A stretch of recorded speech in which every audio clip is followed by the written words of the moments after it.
Good morning to all esteemed speakers and participants. I, Dr. Diksha Best, Assistant Professor, Department of Dietetics and Applied Nutrition, Amity University, Haryana, stands before you today with immense pleasure and pride as we gather here for an enriching event that is 5 days faculty development program organized by Association of Indian Universities, Amity University Haryana, and Academic and Administrative Development Center. So let's begin our plenary session on a day third on innovation in technological learning, food science, and nutrition. Today we have an impressive lineup of speakers and presentations awaiting us, each contributing their unique perspective and expertise. I encourage you to actively participate, ask questions, and engage in thought-provoking discussions. So now I have the honor of welcoming our first speaker for today's session, Dr. Mehak Sharma ma'am. Dr. Mehak Sharma ma'am, she is currently working as associate professor in the Department of Nutrition and Dietetics at Manav Rachna International Institute of Research and Studies. She has completed PhD in clinical nutrition as a scholarship holder from Delhi University in the year 2014. She has cleared her UGC, JRF, and SRF exam.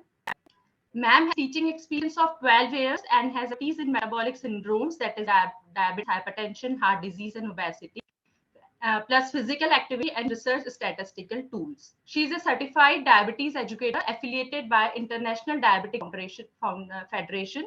She has 45 original research papers in published international and national journals.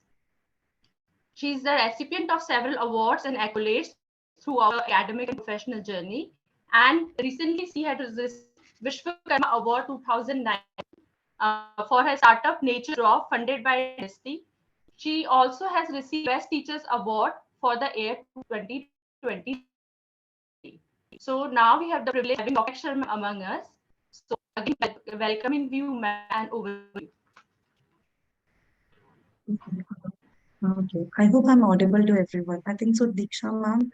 Okay. Uh, okay, let me start with my Yes, ma'am. presentation.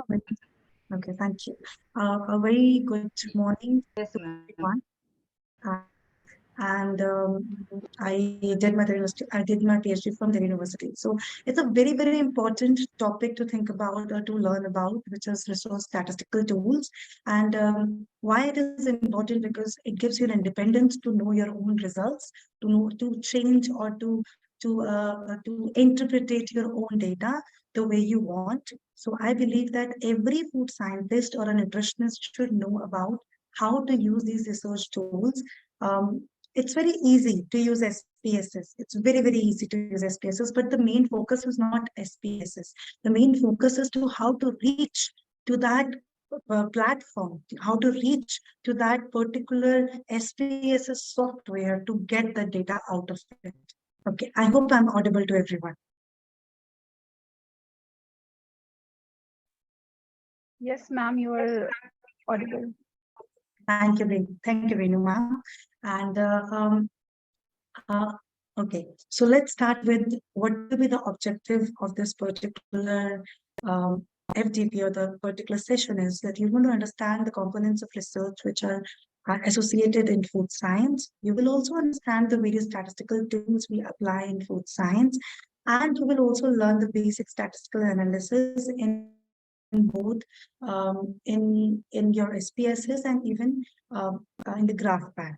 Now, when you talk about food science and nutrition, if I discuss in terms with statistics, so we usually do three kind of studies when it comes to food science and nutrition.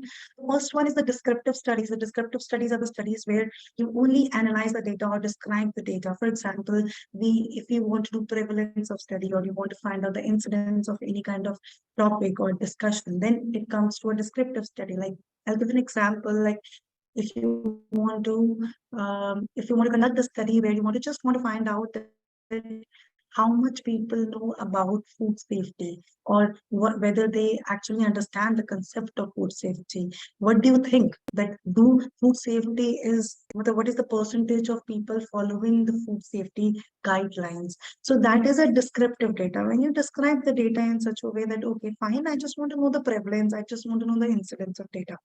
The second kind of study which we do in food science is product development. So product development is a major part when it comes to food science. So product development, I develop a product, I analyze the product, I do sensory evaluation of the product, I do shelf life of the product, and I definitely further look at the nutritional component of the product. So that's the second kind of studies which people do and researchers do, students do, where they actually either enhance the nutrient value of that product, or they just want to find out and develop the product. Now, what will be the nutritional composition and how it can be helpful for the society.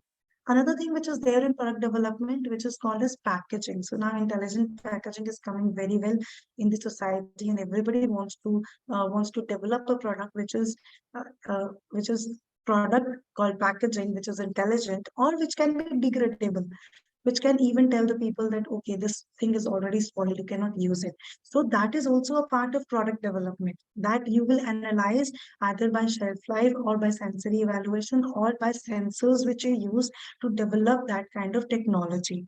The third is interventional studies. So interventional studies are the studies which actually dependent on descriptive studies or the product development studies. So for example, I want to find out that food safety, how many people are following the food safety norms. After knowing the data, I came to know that only 30% of people are actually, or the individuals are actually understand what is food safety. Now, what I need to do, I need to do an intervention so that I can provide knowledge, attitude, practice to these people or to the particular population. So what I did, I start creating an intervention tool for them, and that intervention tool we use further for the interventional studies. So that's a random control trials. You can do randomized control trials, and even you can simple control trials, intervention control trials, depending what is the requirement of your study.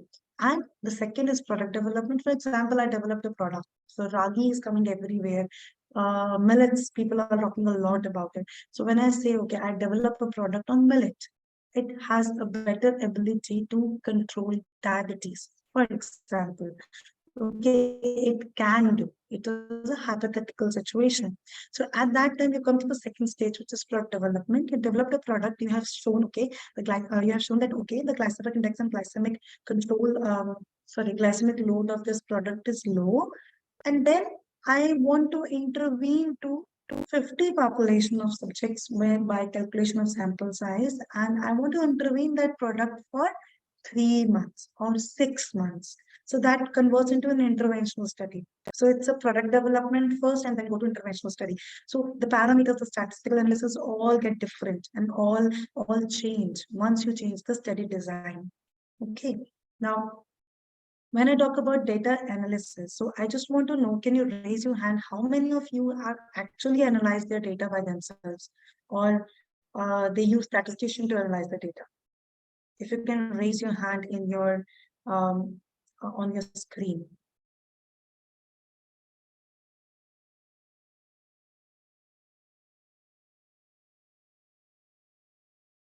Okay. Diksha ma'am, can you see any hands?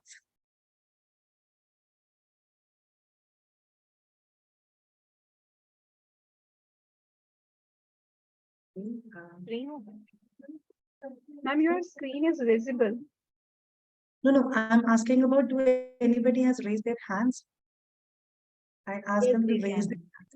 Okay, it's okay if they are not. Okay, so I'll consider you as a group where you use statistics. Yes, ma'am, we have used the SPSS. Okay, thank you, sir. Thank you. So, sir, at what level, in which level you have used SPSS? Just, ma'am, for the dissertation purpose, we have used the Conbash alpha and to calculate the reliability. Okay, so you are a PhD scholar? Yes, ma'am, I am a PhD scholar. Okay. So it's great. I can you can understand it better. Okay, thank you so much. Thank you for giving me that answer. So, thank you. So the data analysis, when we talk about, as I stated, that there are 3, 4, 5 things, because when I teach statistics, it's all about understanding of health sciences. But now we are talking with specifically food science and technology or nutrition. So there are three kind of analysis which we do usually. One is univariate, when there is one simple sample size and you just want to find out the you don't want to find out a difference. You just want to find out mean, standard deviation. You want to see the range. You want to see the minimum and maximum, or even standard error. In that case, we use that kind of statistics. Bivariate statistics, when you want a dependent and an independent variable. So anything you want to find out or compare between the two components, then it becomes a bivariate, means two. So it is independent or dependent variable. Both are important. Now, the test which we use in them is like t-test, we use Pear t-test, we use chi-square. So all those tests will be used in bivariate. The third one is multivariate. When you have a multiple sample comparison, like for example, you want to look for ANOVA, or you want to look for correlations, or you want to look for regression analysis, or you want to look for two-way ANOVA, or multiple factorial methods. For all these kind of statistics, we use these three categories of statistics. So as I'm talking about data analysis, what is the main objective? When I look at any kind of study, the things which we divide is on the basis of the objectives of my study. So if I'm looking at the prevalence or the incidence, then I use descriptive statistics data, which is like percentages, mean, standard deviation, which is the simplest way. I'm just describing my population. I'm not using any other tool to compare between them. So for example, if you see NHFS data, it's a descriptive data, that how much % of people are suffering from anemia in Haryana, in Punjab, and other states. So that is a descriptive data. Okay, the second data which we look at when we look at the objective is that if I want to find out the difference between two or more variables. So for example, if I want to say, okay, if I give this product, for example, I developed a product from Ragi. Okay, why I'm giving the example so that you can understand it better. So if I developed a product from Ragi, so I want to see the Ragi comparison with OGTT, which is the glucose which you give, 75 gram of glucose. And I want to see whether there is a difference in the blood glucose rising level when I intervene these two products to the population. So that is the comparison between two components, two items. One is case and one is control. Okay, one is case and one is control. Okay, now in that cases we use the objective become different, that you want to find out the statistical difference between the two components. For that, we use t-test, Pear t-test, ANOVA, chi-square, Mann-Whitney, and that depends on what kind of normality you have for the data. Okay, that I'll explain further. The third kind of objective which we frame is that we want to find out the association, or you want to find out the relationship between the variables, whether it's a correlationship, whether it's a regression analysis. So if there is no correlation, then definitely we will not go for regression analysis. So correlation is the first ways to find out that actually is there any correlation between the two?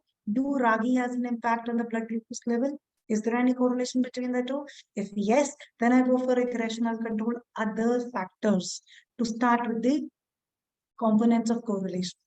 I hope you're able to understand what I'm stating.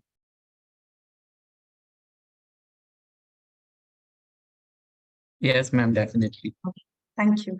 I need more and more participation so that I can just give me a moment. I'm so sorry for this. I had a call with my director, sir.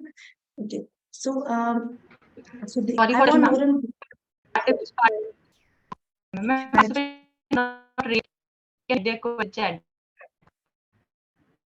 I didn't get you. Your voice is breaking. So if there will be any, I'll know between. Okay. Okay. The next tool is that when we define statistics in Had option or able for students.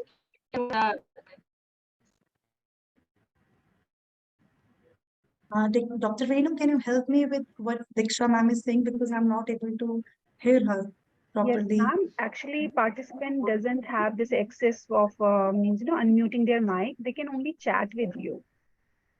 Okay. Thank you for giving me that information. Okay, Thank you, ma'am. ma'am. When it comes to statistical tests, so you divide them into parametric and non-parametric tests. Why it is important to understand that? Because I should know that what kind of data I am carrying. I cannot put t-test everywhere whenever it comes to comparison between the two variables. No, I cannot do that. I need to find out what kind of data I am having, whether it's a quantitative data or a qualitative data. I'll talk about that also in next slide. That defines which kind of test I'll use. So parametric test and non-parametric test is also depend on the normality of the data. If your data is in the bell-shaped normality, then it's perfectly fine. You can use parametric test. But if it is not bell-shaped, it's a squid data, then in that case, you have to use non-parametric test. So that's why it's very, very important to know what kind of data you're holding so that you can decide yourself which test you can apply and which test you can use. So parametric tests are those tests in which the data should always be quantitative. Okay, in the next list, I will explain you why. So quantitative is a data where the data is its own numbers. There you use parametric test. So it's a t-test. You can use t-test, peer t-test. You can use ANOVA, and you can use correlation. There's one more test which we use, a single t-test and single t-test. I will explain you in the next slide, in the few slides. This is something which you can use when I want to compare with some RDA. When I don't have the second value, but I want to compare with an RDA, then I use single t-test. Otherwise, if I have two products, whether it's a case and control, then I can use t-test. And if I have dependent variable means कि मैंने pre लिया and post लिया.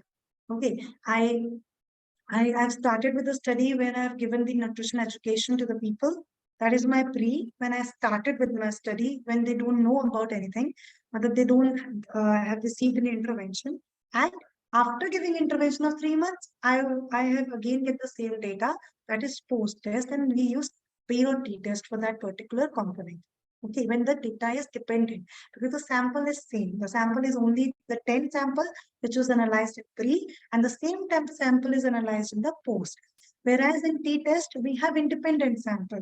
So independent sample is like case and control. I enrolled 10 students or 10 people, 10 subjects, participants in case, and not same 10, other 10 participants in control.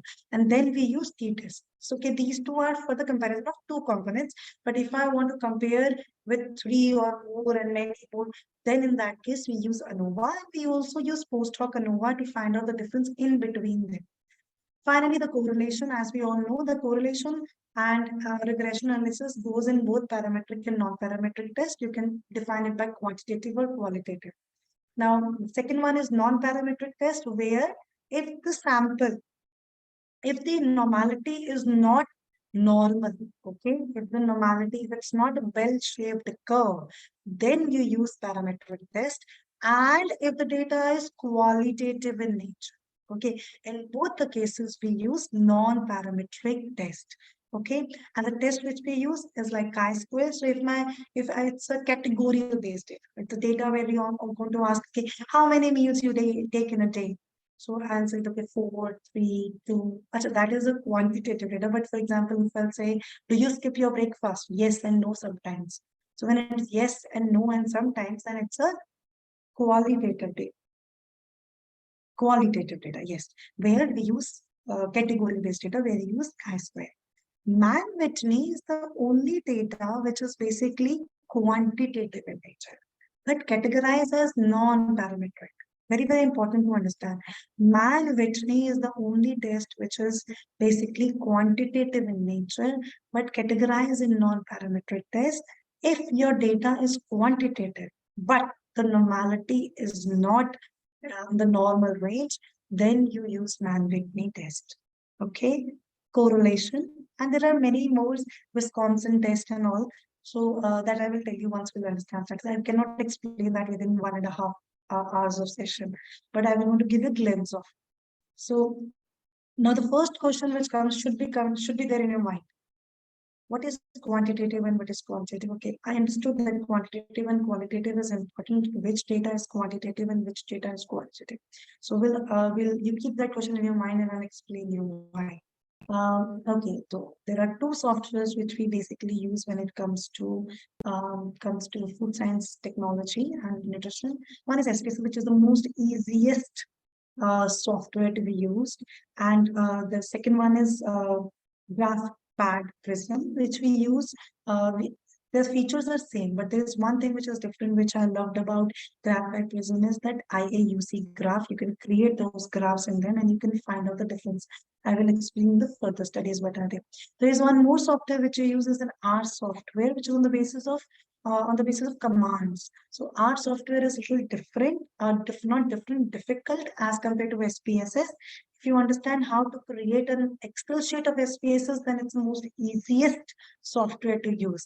But the most important point is Excel sheet, not the software SPSS, because you can have tutorials of SPSS, but if you don't know how to create your own Excel sheet, then it's a problematic thing to use your SPSS tool. So there comes the data analysis, the type of data. As I stated, there are two kinds of data, quantitative and qualitative, and it's very, very important to understand them. Why? Because if you understand them, then you will be able to realize that which test I can use in my thesis or in my research work, rather than putting everything on statistician. And statisticians are mathematicians. Okay, now when it comes to a part of nutrition or comes to a part of food science, it's very difficult to get a statistician who understands food science in that term. So you need to explain them what exactly you want from the data. That's also why you need to know statistics very well, so that you know कि अच्छा मुझे अगर ये data चाहिए तो मुझे ये parametric test चाहिए और इस parametric test में मैं ये वाला test use करूँगा. That is very, very important to understand. इसीलिए बहुत जरूरी है, you need to understand what is qualitative and quantitative. So qualitative is something which, so there is a chat question which is there on the chat. Mr. Sunanda, Ms. Sunanda, she has written a question: does all quantitative data are always parametric, or does it could be non-parametric? So I've just given the answer that parametric test and non-parametric test, there is one test which is called as Mann-Whitney, which test is basically the data is quantitative in nature, but still we use non-parametric test. Why? Because the probability curve is not bell-shaped. It's not a normal probability curve. So that's why we use that data. Okay. Otherwise, most of the data which we use is qualitative in nature when it comes to non-parametric, and quantitative in nature when it comes to parametric test, except the Mann-Whitney test where we use quantitative data, but still it is a non-parametric test. Okay.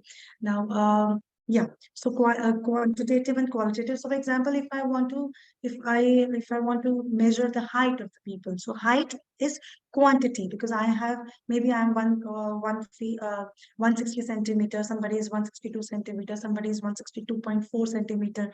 So that is different. That's individual parameters for individual person. So if you have that kind of data, it means it's a quantitative data.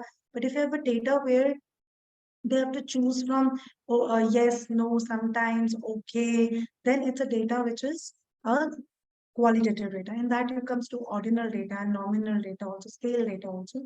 But overall you need to understand that if the data is like that, it is qualitative. If the data is specifically of an individual, then it's a quantitative data. I'll show you also in the next slide. And like this. So demographic profile, if you see, sex, male, female. Now coding is important because SPSS work on only codes.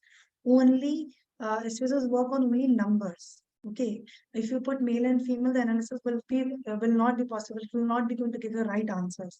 So always remember, always code your data when you put that in Excel sheet. So coding plays a very, very important role. So male, female, you will not want to code them separately as one, because I have seen students doing mistake, that what they do, even the PhD scholars do mistake. What they do, they make two columns in the Excel and they put one is male and one is female, and they put 111,000, 111,000. No, you have to put in the one column only. That column will be defined as gender, and then you put whatever the participant is, whether the participant is male or a female. So the coding is done as 1 and 2. Age, like this, if you can see 1, 2, 3. Nationality, 1, I'm an Indian. Religion, Hinduism, Sikhism, Christianity, and Islam. So they have put 1, 2, 3, 4. You can put numerous numbers. There is no problem. You can put numerous numbers, but remember, you need to remember your codes in your questionnaire. So whenever you're going to write the codes, you always put first code there in your questionnaire. See which code has to be applied where. Okay, so for example, if I say male 1 and female 2, बाद में भूल मत जाना कि male कौन सा female कौन सा होता. So that's why it's very, very important to code your questionnaire first. Once you code the questionnaire first, then you start filling data in the Excel sheet. Okay, and why I'm telling this, because this is what the student do mistake. Okay, and then they will not able to get the answers. Now, this is called as qualitative data. So when you have a categorical data, it's a qualitative data.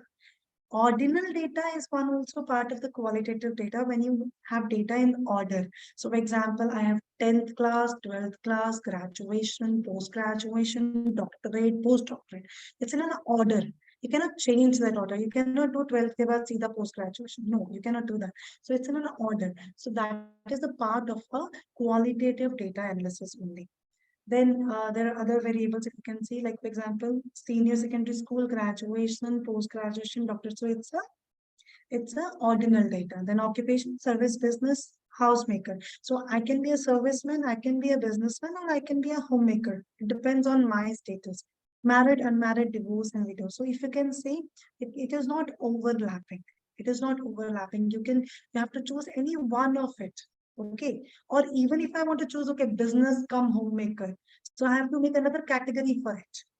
I cannot write business maybe 1 and homemaker maybe 1. No, I cannot do that. So I have to make another category for that, business come homemaker, because it's very rare to see people like that.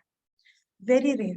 Or if I am a startup person, again it's a business. Okay, so you have to define, okay, how you can categorize them, what comes about service. If you want to categorize them into government service, private service, you can do that also.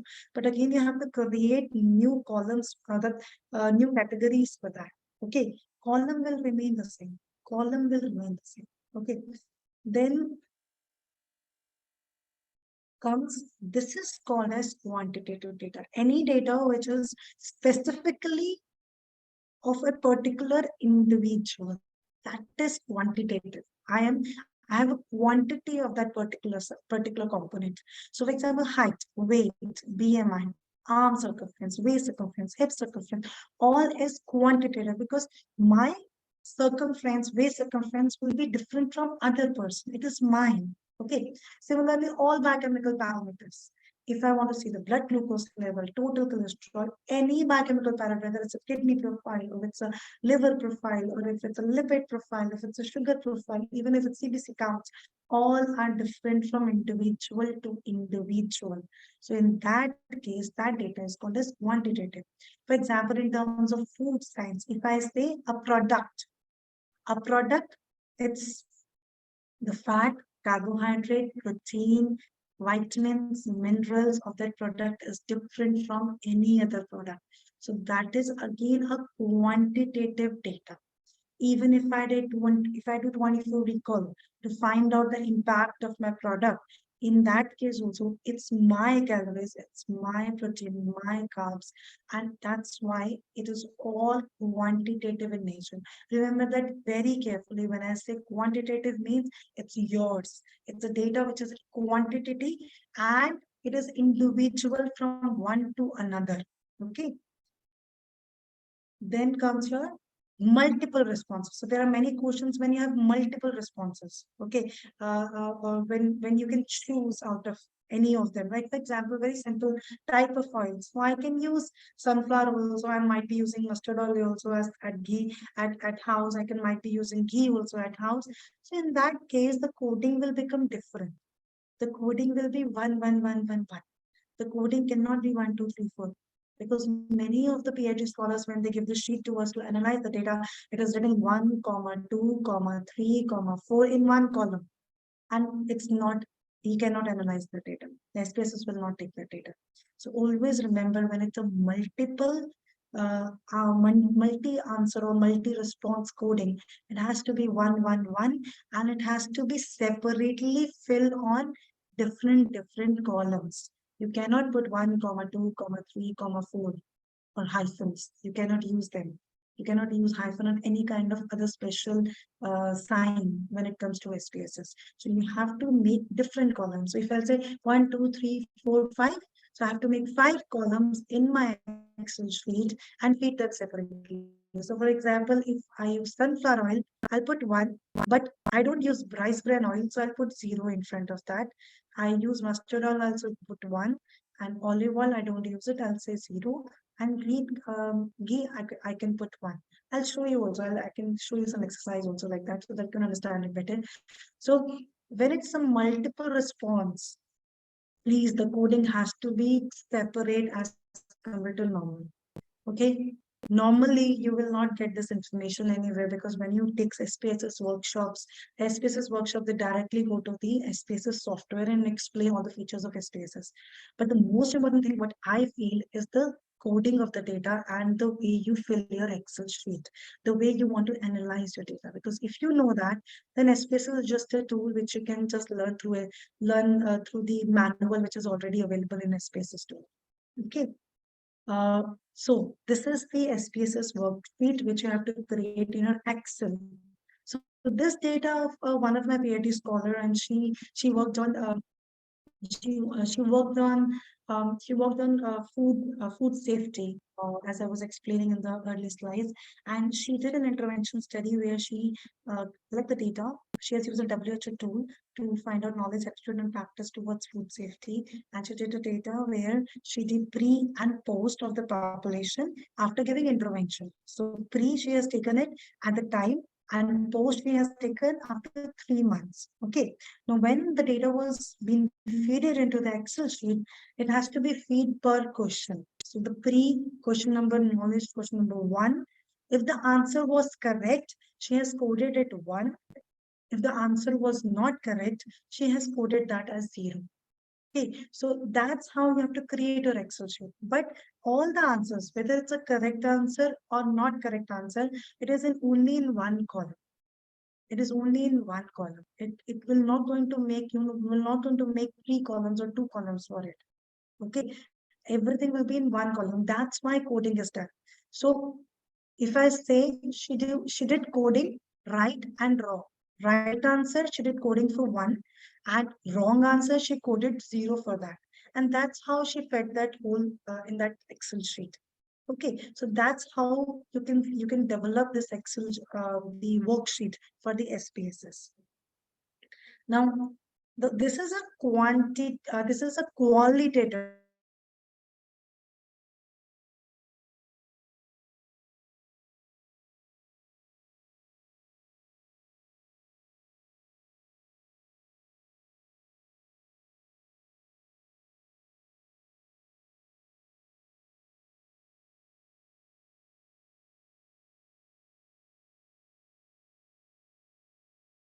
To code that data. The other time, if I don't want age 22 years or 23 years, that doesn't fit into my data, but I want how many of them are falling from 18 to 22, then 22 to 25.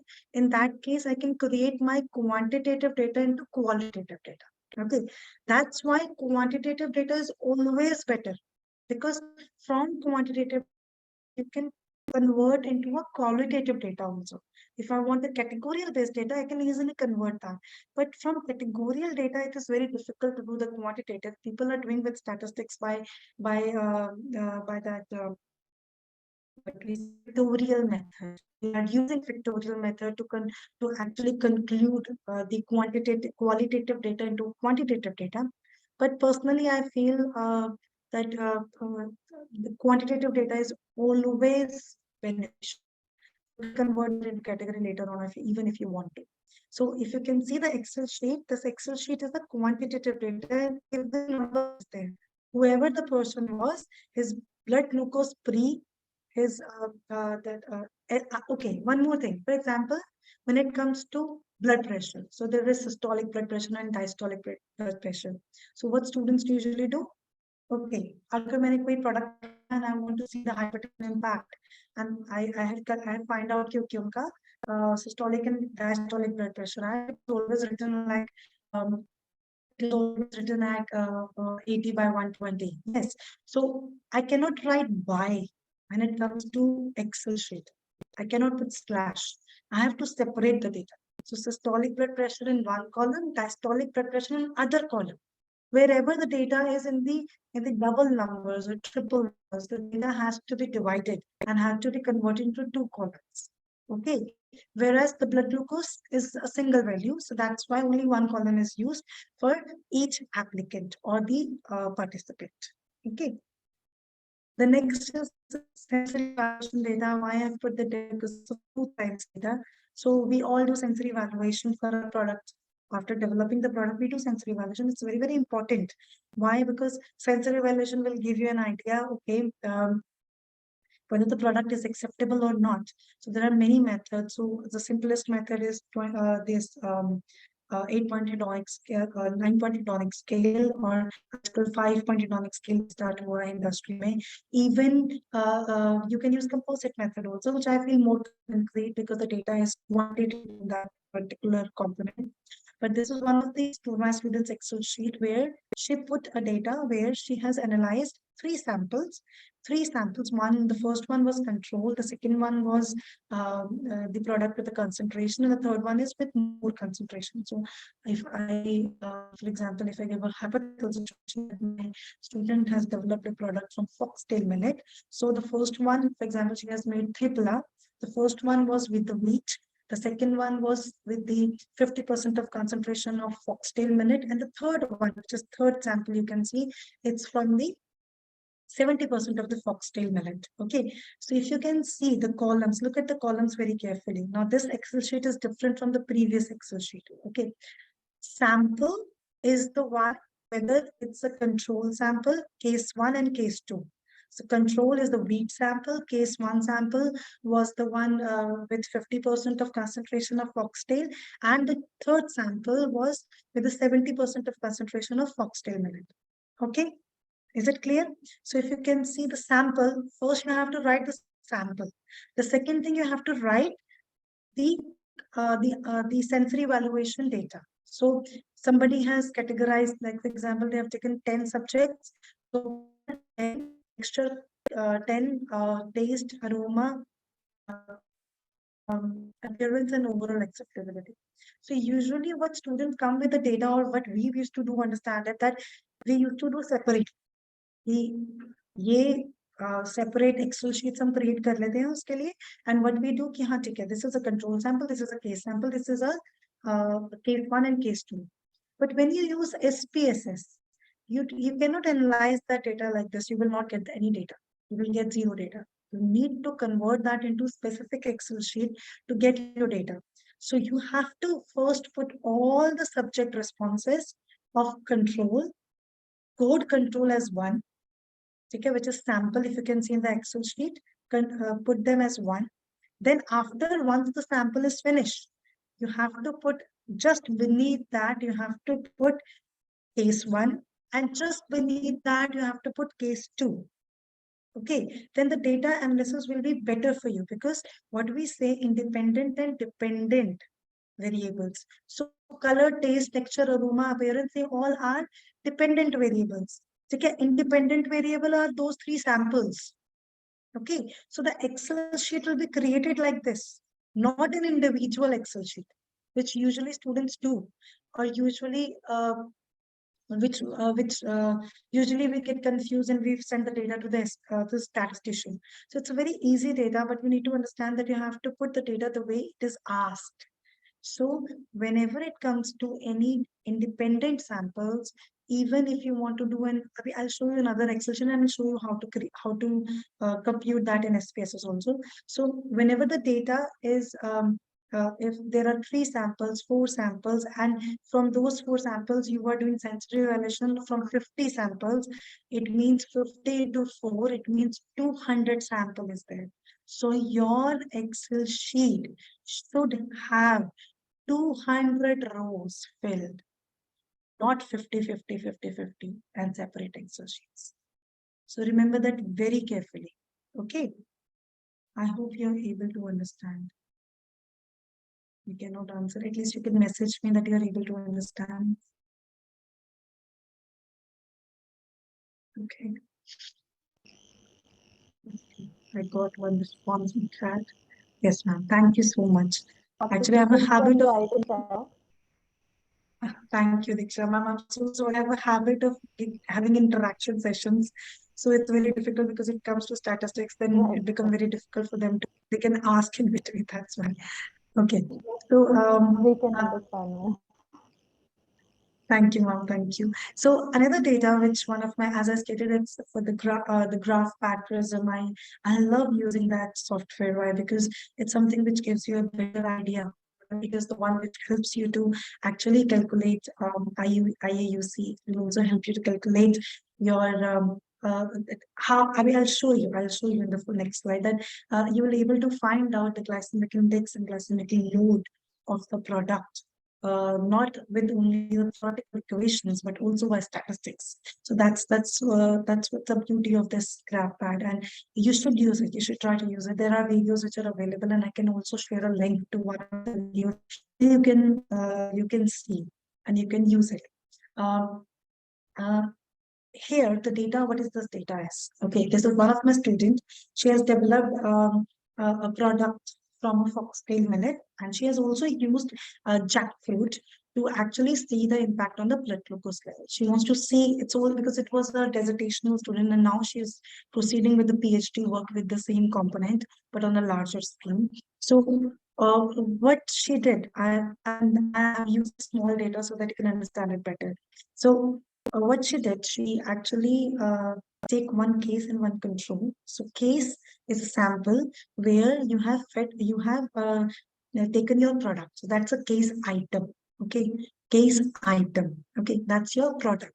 Like, which is in our case was a foxtail millet with jackfruit. Okay, and this product has been analyzed by sensory evaluation. So sensory evaluation may whatever the product was, the best acceptable product was being taken and then was being implemented on the, or intervention was done on the patients.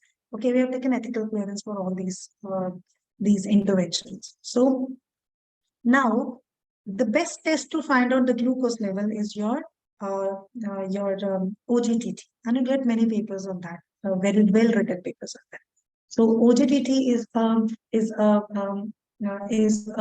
test which you actually, in which you give 75 grams of carbohydrate and you analyze the data within 1 hour, 2 hours, and then after 2 hours, what is the glucose level? Okay.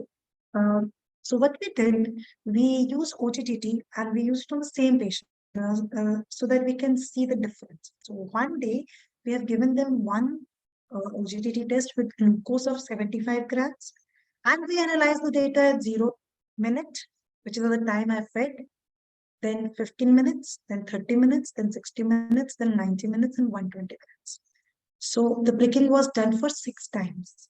The pricking to get the blood glucose answer was done for 6 times. Okay, so this was done when you give OGTT of 75 grams, means the glucose is 75 grams. Now the next give our own product to them, which we have developed. The 75 grams of carbohydrate has to be there in that product. So they have to be remembered that because 75 grams of glucose we are using this in that product, also we have to define that this much amount of product has 75 grams of carbohydrate. So before feeding or before giving that product, we have also tested the nutritional requirement. Okay, carbohydrate, fats, proteins, we have done all that. And then on the basis of that, we define that how much amount of product has to be fed to the person to get the blood glucose level. So the second, the case which they did, that they fed 75 grams of carb of that product, and they analyze the data again at 0 minutes, 15 minutes, 30 minutes, 60 minutes, 90 minutes, and 120 minutes. Okay, so if you can see the sample 1, which is written 11111, is a control data where we have fed glucose for 75 grams to 10 population, 10 subjects, 10 participants. Okay, we cannot use subjects now because of the ethical part. So 10 participants. Whereas on the other hand, if you can see, there is 2, 2, 2, 2, 2 in sample column only. That is a sample which is a case sample or case participant, which is called the case item fit here. Okay, and you can see the values. You can see all the values. That okay, 0 level पे क्या था, 15 पे क्या हुआ, 0 से 15 पे आने पे वो बढ़ गया, 15 से 30 पे again, then 30 से 60 में धीरे धीरे कम होना शुरू हुआ, and finally goes to 120 minutes. So if you look at the blood glucose level, we say that the fasting blood glucose should not be more than 126 and the PP should not be more than 140. Yes, so that is for diabetic patients. So these patients were not diabetic patients. These patients were normal patients, and they were not being recognized as diabetes. And we have even categorized, we have even tested them by looking at their HbA1c. Okay, so once you look at the data, now with GraphPad, I can create this graph. Okay, you can analyze the same data in SPSS also by using sample t-test. Okay, the independent t-test method. But why it is better to use this pattern is because you will be able to realize, you will find out the glucose, the glycemic index and the glycemic load of the product. Okay, that's why it is very, very important to use. So even if you submit your paper, they will ask you to do this part and then submit the paper again in any of the research journals. Okay, so what we did then with the GraphPad, I developed this particular graph, and if you can see in the graph, the case and the control. The case, if you look at the case is the sugar, the glucose peak is not that high as compared to control. So if you can see the glucose peak is not that high as compared to control. Now this data is called as incremental area under the blood glucose response curve, which is called as IAUC, incremental area under the blood glucose response curve. Now this gives you a better analysis of your study as compared to other. Okay, if you read the definition of glycemic index, I'll show you the next slide also, then we need this incremental area to actually calculate the glycemic index and glycemic load of the product. Okay, so I created this graph. After creating this graph, I have to apply t-test, and if with the t-test you can see the difference. You can see there is a significance level. Now, if you look at the control, the IAUC coverage area was more, which is 4110. It means the glucose has a more impact on the blood glucose or the insulin peaks or the glucose peaks in the blood. Whereas if you look at the case, it was 1799, which means it produces less peaks. मतलब आपका जो glucose का production है वो धीरे-धीरे हो रहा है, immediate production नहीं हो रहा. The reason might be because the foxtail millet has a very good a very good amount of fiber, and that to be the resistant starch which is there, and that is one of the reasons why the product was beneficial for diabetic patients. Okay, now when you see that difference and you apply this component, so what is glycemic index? The glycemic index is incremental blood glucose area of test product, which is the product, which is a case, upon the incremental blood glucose area of reference load, which was your control. When you divide them into 100, the data which I have received was the glycemic index was 43.77, which is lower than the normal range. Okay, and I can also calculate the glycemic load as I have carbohydrate content. I have carbohydrate content कि मेरे पास कितना carbohydrate है उस particular product में 100 grams. So on the basis of that, I have also calculated the glycemic load. Now, in any study, glycemic load is more important than glycemic index, but still we calculate both of them. So the glycemic load is much more less as compared to glycemic index of the product. Okay, so I hope you're able to understand. So why by this graph parameterism, you can do this composition, you can do this part, and you can get data which is more statistically supported rather than just component के अच्छा इतना बढ़ गया और इतना difference आया, but उसमें जिसका glycemic index और glycemic load क्या है उस particular product का, you can also do that with statistical part. Okay. Thank you for the and any other questions, but before that, I'm going to show you. I have created one Excel sheet for all of you.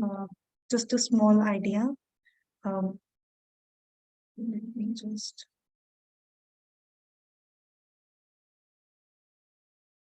And then I can take all your questions. Just give me a minute. So I will also share. I can also share. I'll share you the screen of SPSS, and I can explain you that when it comes to because I don't have enough time, so otherwise this session takes longer than at least 4 hours of session is required. So I'll just take one. I'll just put one file for you.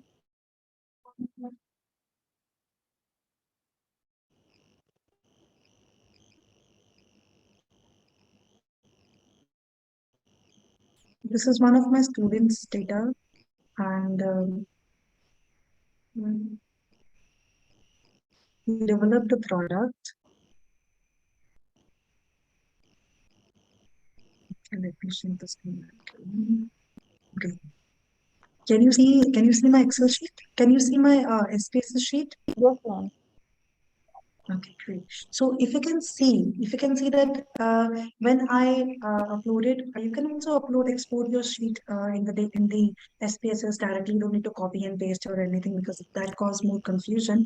So there is a data view, which is this, and there is a variable view. So if you look at the variable view, the one thing which is very, very important to understand, you need to understand that when you put your Excel sheet in the SPSS, the first problem which I have felt usually take place is that it converts your data into nominal, scale, ordinal, up to you. It's by itself, the software itself do that. But you need to be smart enough to know कि मेरा data nominal है कि नहीं. So if you look at this data, okay, sample and color, texture, flavor, everything is nominal. Yes, it's nominal. And it's subject wise, it's nominal. Quantitative in nature. Right now, the SPSS did wonderfully correct, but most of the time, what happened that SPSS when the data is more and large, they do mistakes. Because अगर आपका दो तीन अगर आपका data में 5, 6, 4, 7 आ रहा है, it itself consider it as a nominal data and convert your sheet into a nominal data.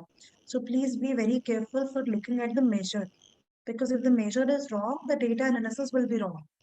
So many times I have realized that the SPSS considered your scale data, means your quantitative data, and convert that into a qualitative data. So be careful with that part. Okay. So this is what is it. You can see, you can also put the values if you want to. I can show you one. Like इसमें, for example, if I say there is sample, just a minute. What is this? Okay, the sample is 1 and 2, so I can easily do that. I can label my data, okay, and I can put value into it. So this is 1, okay, and I can label it as control data, okay, and I add that.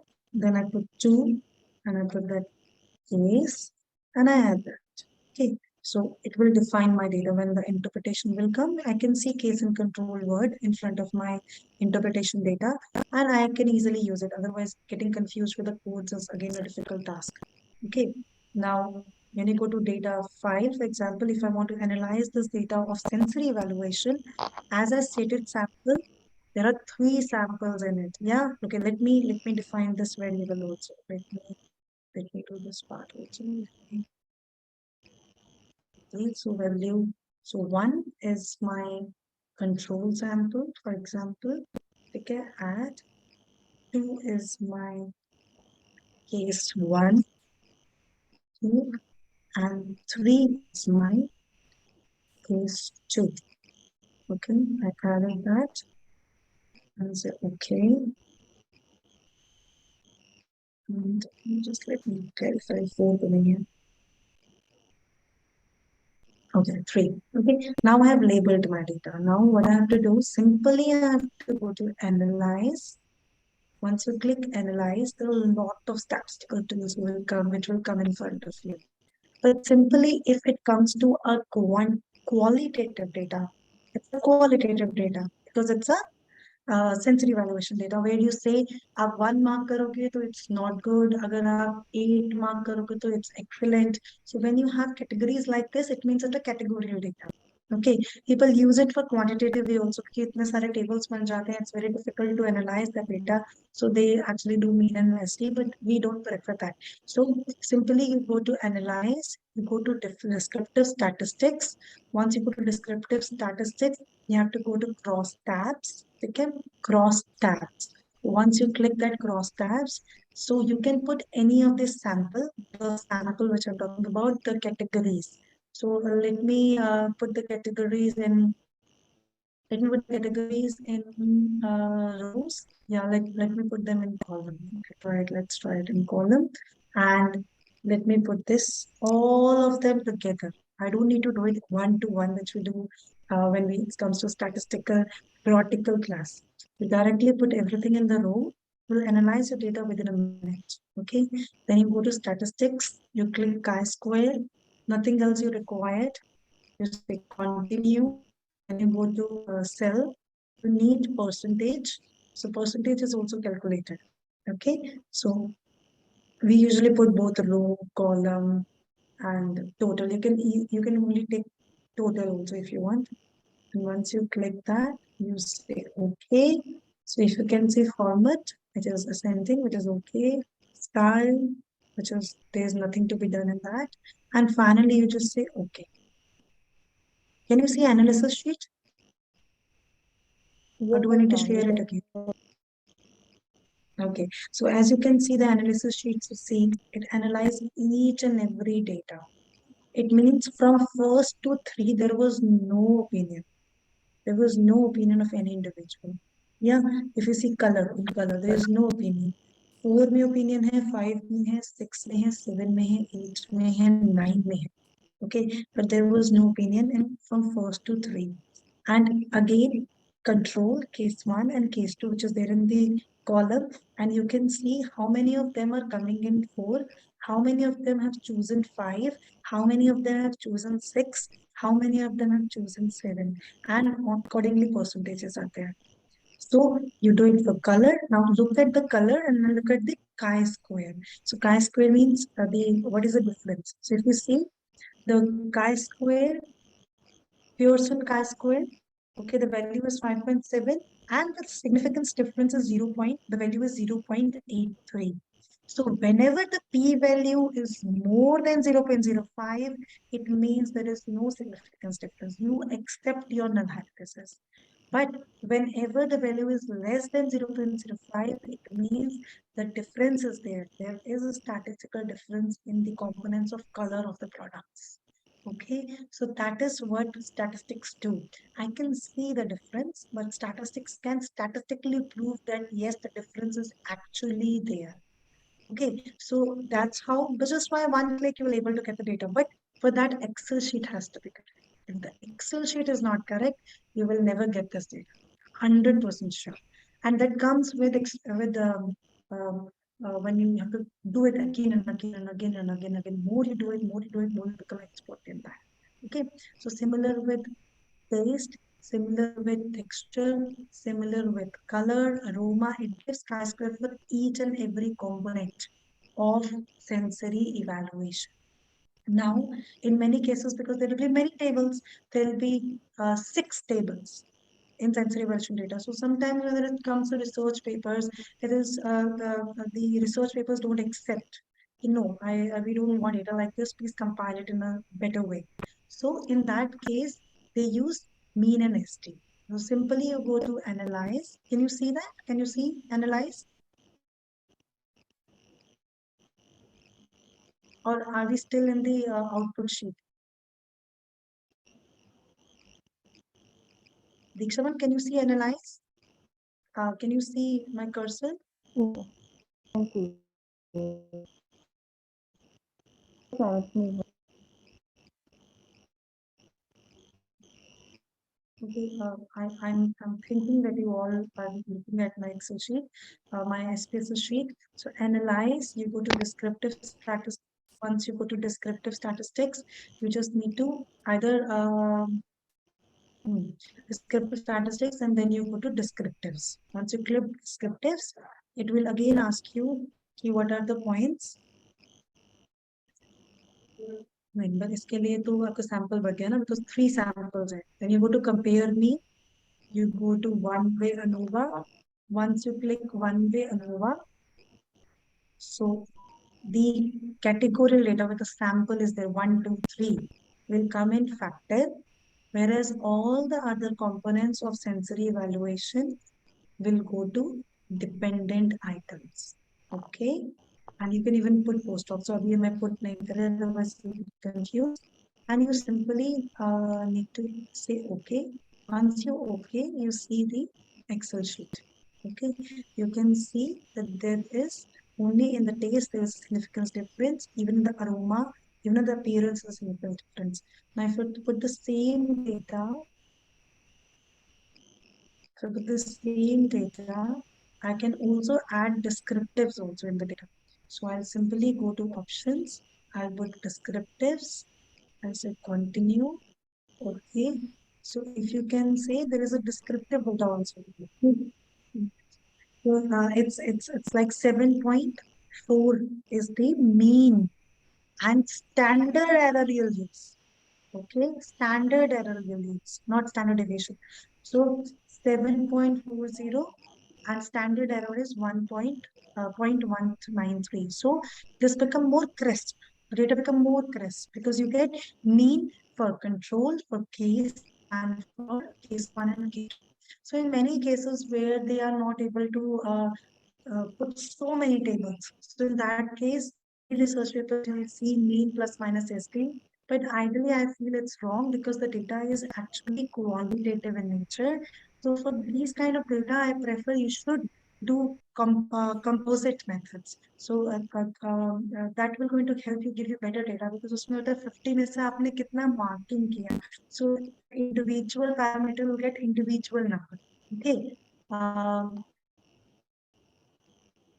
My output it is not visible. Okay. Okay, let me unshare it and share it again with you.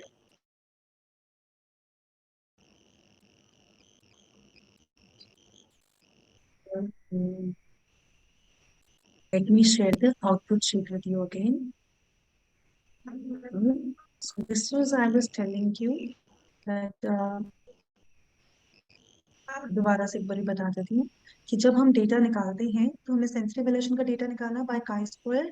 So you'll get each and every component की 4 कितनों ने categorise किया, 5 कितनों ने दिया, 6 कितनों ने दिया, 7 कितनों ने दिया, and similarly for all the components, and the chi-square is also given. But for example, if the data is more on if they are not multiple tables, so that's why they come up with the data which is descriptive data. We can find out the mean and ST of each and every component, whether it's a case or a control case and case 2. So the data will become small. All the parameters sensory evaluation will come in one table. So that is what we have seen in many research papers. For that, I am expecting you should do composite method rather than 9-point Donick scale because it gives a better statistically अगर देखा जाए तो that's a right way to do it. There is one more thing I have to share, but I think so the time is up. So no, we have 15 minutes more. So I'll show you one more data. Unshare it. I'm sharing my Excel sheet again with you. Okay. So the reason I have put in this Excel sheet, which is the same data which I've shown you by which I have calculated the IAUC. So this data can be analyzed in terms with t-test also, that whether there is a difference between the case sample and the control sample.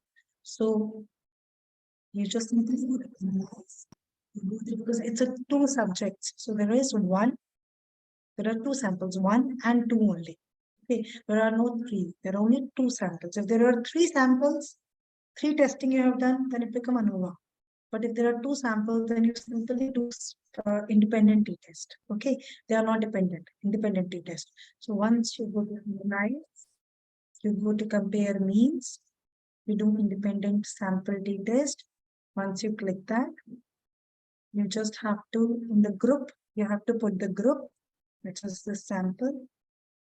You have to define the group. So 1 was control and the 2 was case. Okay, so I click OK. And then I select all the components which I need to analyze. Now, if you can see, there are 3 rounds, which means it's a qualitative data. Whereas when there is a scale, then it's a quantitative data. It represents quantitative data. Just say OK.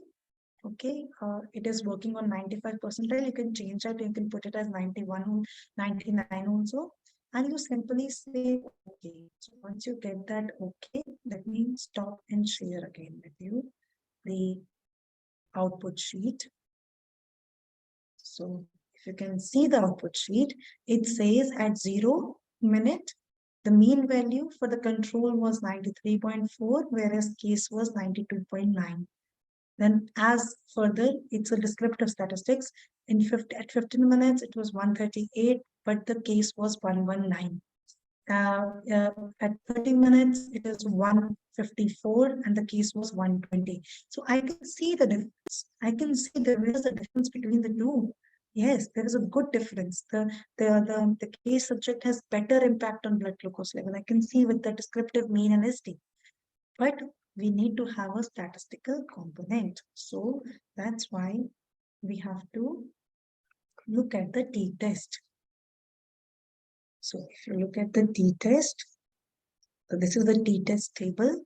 You don't have to look at the Levin test. You don't have to look for the Levin test. Okay, you have to look for the t-test for equals of means. It means you are working on probability curve. Okay, and you have to look for two-tailed significance for every component. Two-tailed matlab it's a bell-shaped curve and it is contributing both the tails. Okay, so you have to look at the significance level of two-tailed. Okay, so at 0 minute, it shows there was no significance difference. Both were same, which is good for me because I want the base has to be same. Okay, but further there was a significance difference. If you can see 0.006 at 15%, 15 minutes, after 15 minutes, then after 30 minutes, it is a highly significant difference. The case has better glucose control as compared to control sample. Then 60 minutes, there was no significance difference. 90 minutes, there was a significant difference. And finally, even at 120 minutes, that the sugar glucose level go back to normal in the case subject. But when it comes to control subject, it was still on the higher range. And we cannot say that there is some biasness. Why? Because we've used the same person. We've used the same person for both the test case and control. So that's how you actually analyze the independent test for the components like this when it comes to an interventional study. So what you can do after doing this part, you can use that product on diabetic patients and you can analyze that data for 3 months and then you can do an interventional part. This is the interventional study which I'm talking about. It's become a pilot study, and from pilot you can make a bigger study and have a better impact of your product. Thank you so much. I'm going to stop sharing now and I'm open for questions and anything you want to ask about.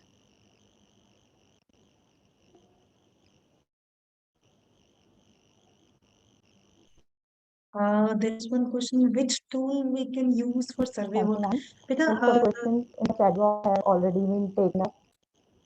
Yeah, I have one question which I asked, ma'am, which tool can we use for the survey work? So beta, for survey work, I have showed you quantitative and qualitative data sheet. If you can see, I can share my presentation also with you, with ma'am. Ma'am will further forward you so that there'll be no confusion of any Excel sheet formation. So the data tool which you'll use is SPSS only. But how to create an Excel sheet, it is the most important question. Okay, so I have already explained you for survey when you say you have to just use your columns and rows and you fill your data. Okay, then you find difference between the two. That is depend on, like, for example, you want to see the gender differences, or you want to see occupational differences, or any other differences. So that comes in the Excel sheet itself. But for the sensory, you have to create different Excel sheet. You cannot use the same Excel sheet for the survey based. Ma'am, to compare two products nutritional composition, we will use independent t-test. Yes. For comparing two products, nutritional composition, yes. But remember, for that you need to have three values of each and every nutritional component. You cannot work with one, you will not get the data. So for example, I've used my product, I've developed my product. After developing my product, I will going to analyze it for carbohydrate. So you have triplicates, you should have triplicates, at least triplicates. 3 बारी आपको उसको test करना पड़ेगा to get a value. The value can be between zero. Value can be have a difference of 0.2, 0.3, 0.02, 0.09. That's okay. That is not a problem. But analysis has to be done 3 times. If you don't have more than one value, you cannot use SPSS. The analysis cannot be done. Only the comparison can be done, but not statistically. So for each sample, you need to have at least 3 samples or 10 replicants for PhD. Yes, ma'am, I got it. Great. Thank you, sir. Any other query? Analysis sheet is not visible on my field.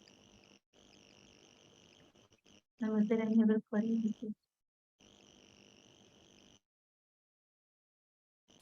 Which kind of sensory variation? No question. There is one question: which kind of sensory variation tool was used? It was with a 9-point hedonic scale. Was used in the study, and but for you to have more comprehensive component, then I recommend composite method. I feel like it's a better method because it's a qualitative data you get in the end. I think so. It's all the questions are. Any other query they have, please ask me now.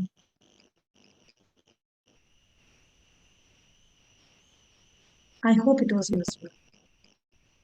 Yes, and I think that's all for the questions. Okay, ma'am. Thank you. I would like to thank you for such an informative session and thank you for enriching our knowledge on relevant topics and enlightening us about the use of various statistical tools in art. This certainly participants in their respective fields in the analysis.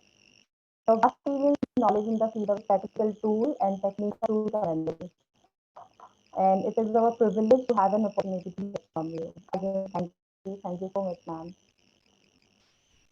Thank you so much, ma'am. Thank you for inviting me on this platform, and I'm glad to share my knowledge with you. And I wish this is something which everybody can do with expertise. So thank you so much. Thank you. Thank you, ma'am. Can I leave, ma'am? Yes, ma'am. You can leave now. Thank you, everyone. Thank you, participants, can and also leave. yes, they can reach out to me, ma'am. You can share my mail ID with them. Sure, ma'am. Okay. Thank you so much. Bye. Thank you, ma'am. Bye.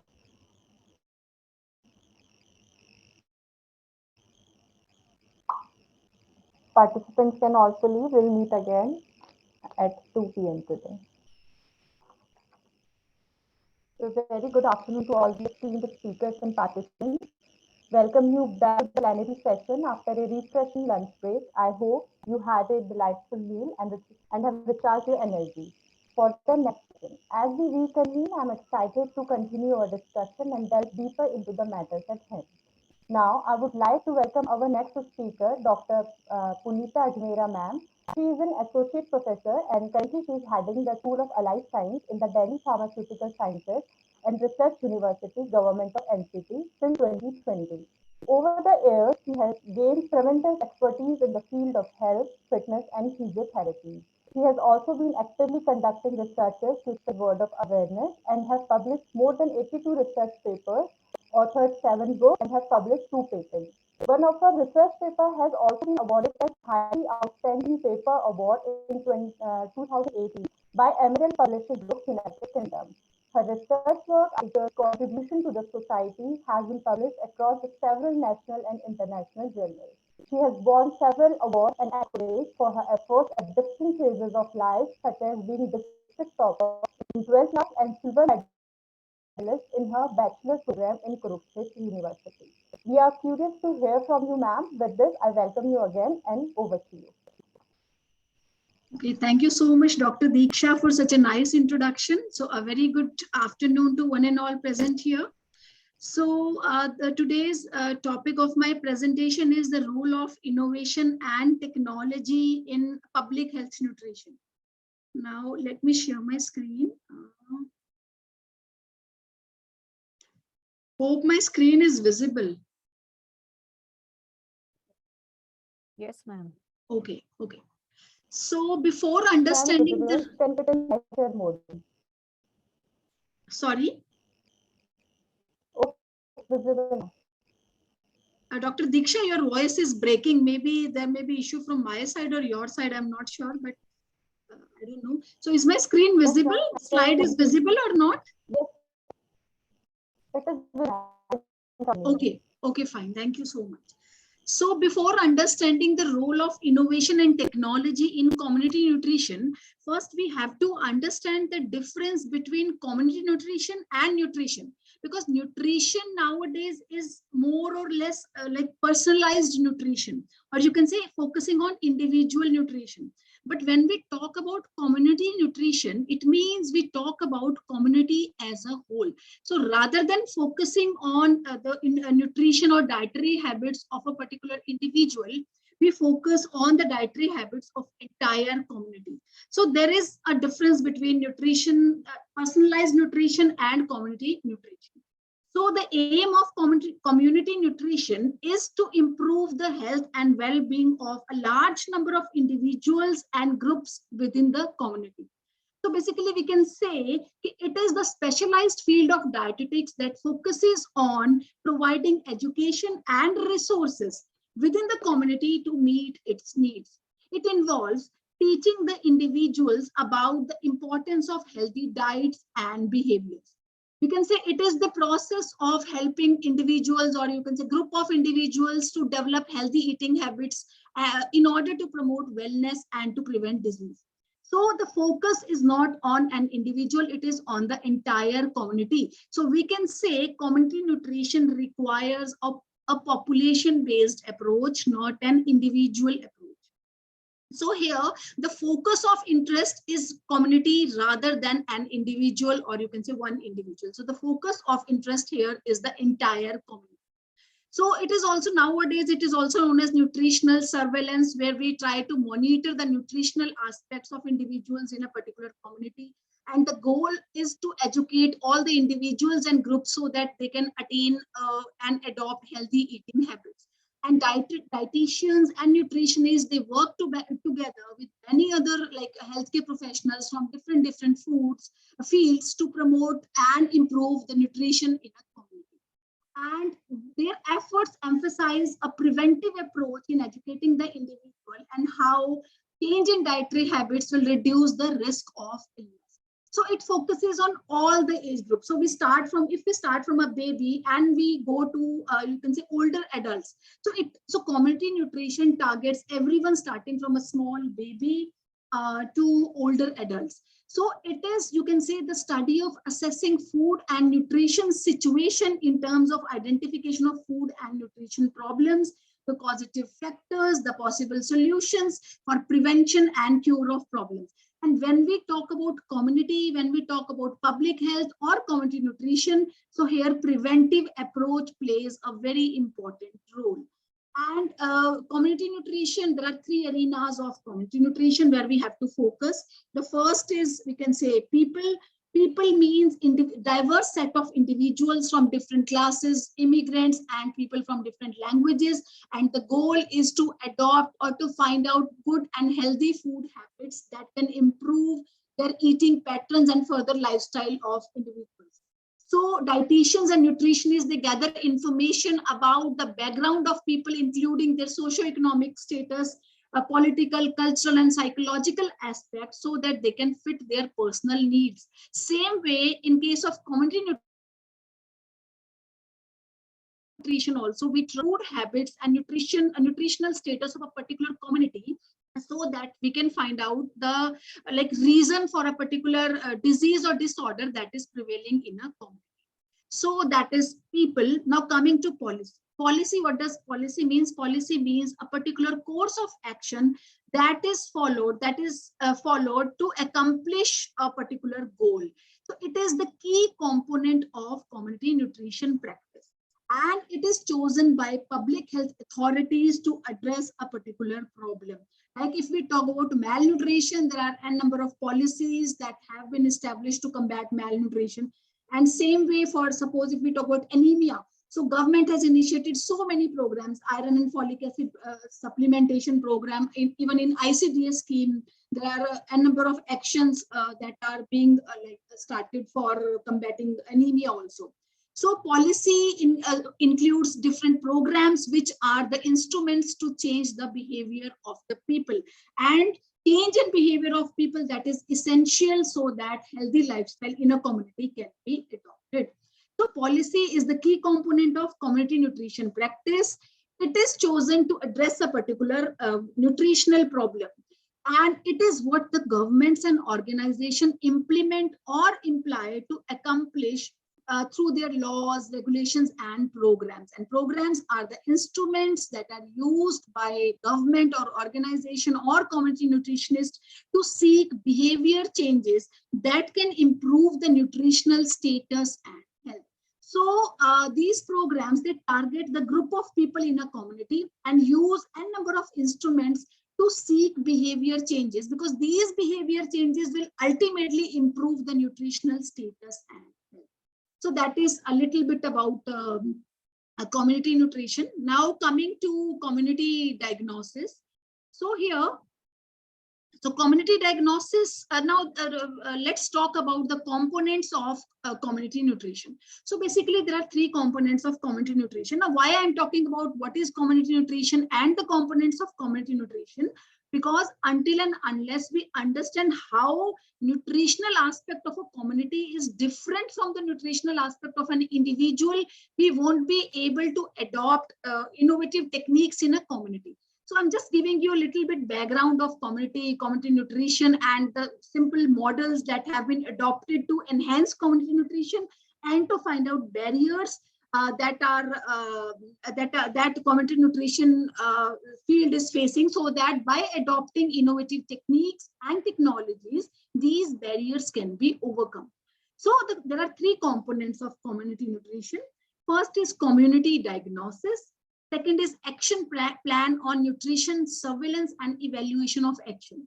Now, what is community diagnosis?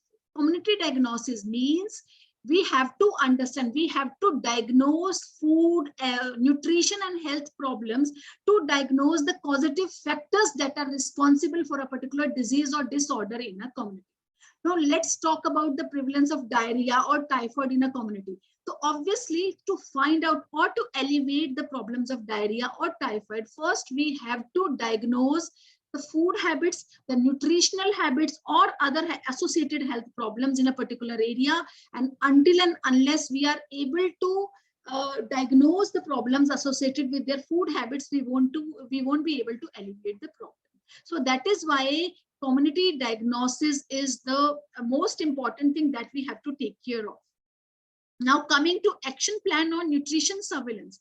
Now, once you diagnose all the health problems and the causative factors that are leading to a particular problem, then you have to collect health information, and that health information will help you to to make certain policies, or you can say implement programs, and you have to devise certain suitable actions to overcome these problems. So it means that after diagnosing the problems in a community, you try to formulate an action plan, including nutrition surveillance. So that is another component of community nutrition. Now, once you have implemented your action plan, next, what is the next thing? Next thing is to monitor or evaluate your action plan. So the evaluation monitoring means side by side, whatever you are implementing, side by side, you are seeing whether the behavior change that you in the food habits of the people or nutritional status, whether the behavioral change that you have implemented or through IEC material, is that behavior, is that, like you can say, action successful, or you can say effective in adopting the right practices and behavior, and are the behaviors and the right practices keeping people healthy now or not. So basically it means that side by side we do monitoring as well as final evaluation to find out whatever efforts we are doing, are the efforts sufficient or not to find out to overcome the problems associated with community nutrition. Now, we have to understand what are the factors that may have an impact on community nutrition. So there are certain factors like socioeconomic factors, poverty, low income, etc. We know that the people who are from affluent backgrounds or high socioeconomic status, they have more access to high quality and nutritious food, while people who are from low socioeconomic backgrounds or are from underprivileged areas, they don't have that much access to healthy food practices. So often they are forced to choose cheaper foods and cheap food options. So, and we also know that soaring prices today, they also tend to increase the disparities in diet that can be seen across a huge socioeconomic gradient. So these are the socioeconomic factors that may have an impact on community nutrition, because when we talk about community, we have to take into account all these socioeconomic factors, because until and unless we overcome all these factors, there is no point in devising new innovative technologies for community nutrition. And whatever we see, government has implemented so many mobile apps or schemes for community nutrition and all. But if we see all these apps, or we can say all the efforts of the government, they are in local languages, taking into account the socio-economic factors also, so that even a layman is able to understand what you want to say. So socio-economic factors play a very important role in impacting, or you can say, in nutritional or food habits of a particular organism or community. Infections like malaria, diarrhea, etc., which can cause nutritional deficiency, that are another factors that impact community nutrition. Other factors like feeding habits, we can say complementary feeding practices that should be adopted at right time, breastfeeding practices, lack of awareness regarding good quality food, inadequate distribution of food, like gender inequalities. We all know, even in right now, even still in certain rural areas, even women, they don't have access to high quality and nutritional food if we compare with men. Then rapid succession of pregnancy without the knowledge of proper spacing method, birth spacing method, that is another factor. And poor quality of nourishing foods, sanitation and poor water supply is another factor. Then coming to the lack of balanced diet, lack of exercises, doing heavy work. So all these factors impact nutritional status in a community. Lack of awareness regarding safe drinking water, common illnesses, malnutrition, childcare, lack of awareness regarding childcare practices, hygiene, sanitation. We all know all these impact the nutritional health status in a community. Further, there are certain traditions and religious beliefs which can impact diet, attitude towards practices. Now, we all know that colostrum that is highly nutrient rich, and that should be given to an infant within 24 to 48 hours afterward. But even nowadays in certain communities, it is believed that colostrum is full of pus and blood, and it should be discarded, which is a wrong practice. So there are certain traditions and religious beliefs that have to be overcome, that we have to take care before addressing community nutrition problems. So this is one thing. Now, when we talk about innovations in community nutrition, first we have to understand what these innovations are for, why we are going to implement these innovations. So to implement the innovations, First, we have to know, we should know what are the major community nutrition problems that are prevailing, especially in low and middle income group countries, including India. So the first is maternal nutritional anemia, then protein energy malnutrition, vitamin deficiency, iron deficiency, iodine deficiency, lactation failure, inadequate preparation and use of artificial milk products, food insecurity. Now you all are from, I think, nutrition background or allied health sciences background, so you all must be well aware of all these factors. Just I want to throw, or you can say shed some light on the issues, or you can say challenge of food security, because that is something little bit different. And this includes supply chain management, which is an important or integral component of community nutrition. And n number of, you can say, AI or artificial enabled techniques are available that is focusing basically on supply chain management in healthcare, so that the challenge of food security may also be overcome. So when we talk about food security, first we have to understand what is food security. Food security means you are providing sufficient, safe and nutritious food to all the people.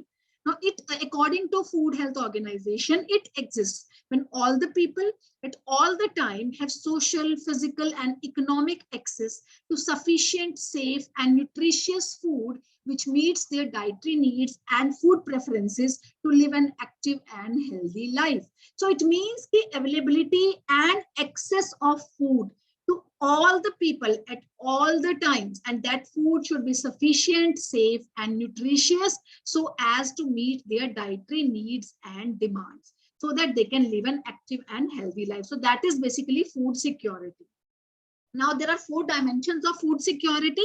Now, all the technological applications that have been developed in area of community nutrition focus on any one of these dimensions. Maybe some may focus on food availability, some may focus on food access, food stability, or food utilization.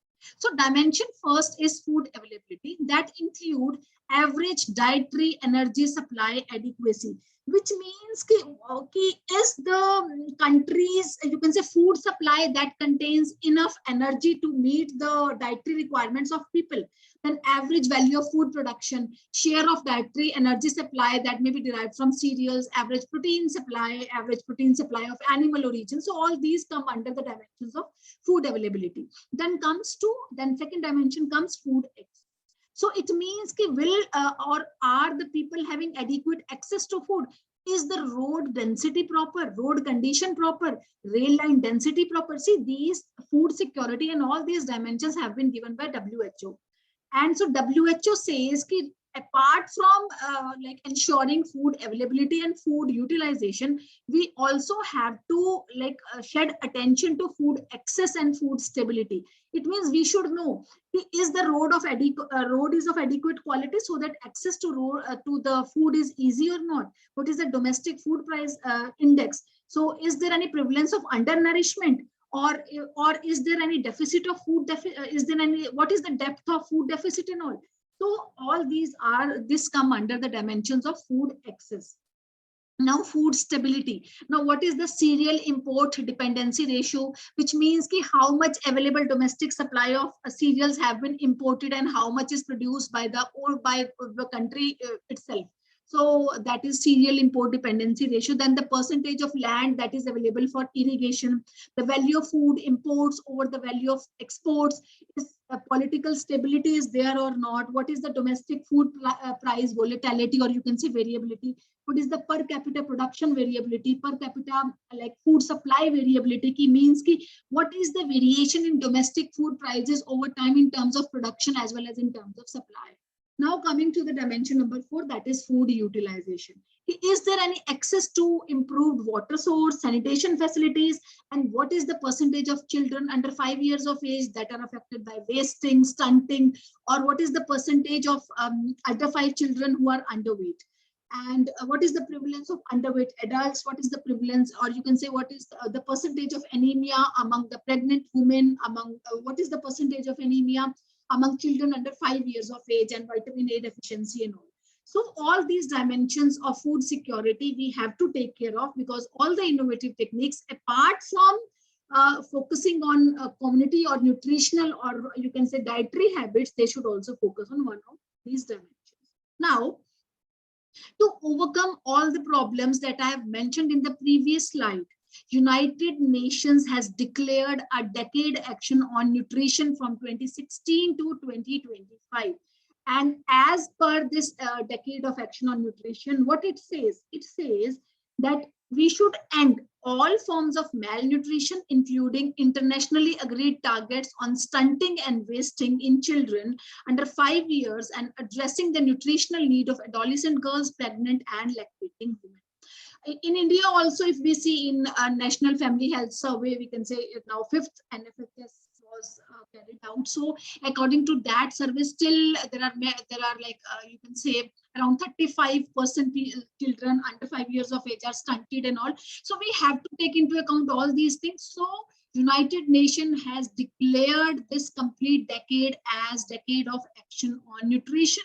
And for fulfilling all the action plans that are devised under this action on nutrition, there are 6 action areas that have been devised. For each action area, there are, so United Nations says that we have to adopt some innovative technology to fulfill all these, you can say, action areas. Now, apart from this decade of action on nutrition, for sustainable development goals, especially goal 2, that is zero hunger, and goal 3, that is good health and well-being. This nutritional, you can say, decade of nutrition, it also puts spotlights on, you can say, 2030 agenda for sustainable development, focusing particularly on sustainable development goal 2 and 3.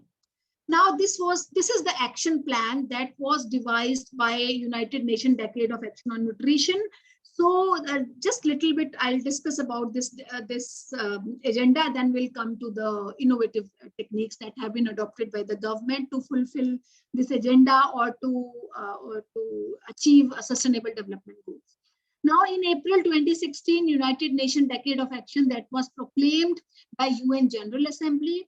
And now what it includes the collaboration among all the partners with all the joint support from Food and Agriculture Organization of United Nations and WHO as well. And the aim is to progress on the field of nutrition, food security and health targets of 2030 agenda for sustainable development, particularly focusing on goal number 2 and goal number 3, that is zero hunger and good health and well-being. And the final aim is to eliminate hunger and malnutrition in all its forms everywhere, leaving no one behind. So this is one agenda. Now, apart from this, you can say sustainable development goals, the second international conference on nutrition that was held in 2014, the third one will be held in like November 2023. So whatever commitments were made in the second international conference on nutrition in 2014, all the commitments or all the targets for nutritious and diet related and non-communicable diseases that should be fulfilled by 2025. So basically, this is a time-bound framework to spur urgent and sustained action under the 6 cross-cutting action areas. Now, I told you there are 6 action areas. Now, what are these action areas? Action area 1 includes sustainable resilient food system for healthy diets. Action area 2 includes aligned health systems for providing universal coverage of essential nutrition actions. Action area 3 includes social protection and nutrition education.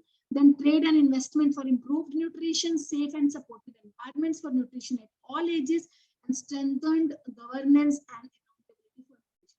Now, for all these action areas, we have to devise new innovative devices or new innovative techniques, and every other day some new technique is coming up. And United Nations, WHO, Bill and Melinda and Bill Gates Foundation, all these organizations that are working for you can say nutritional aspects. So all are trying to adopt all these innovative techniques.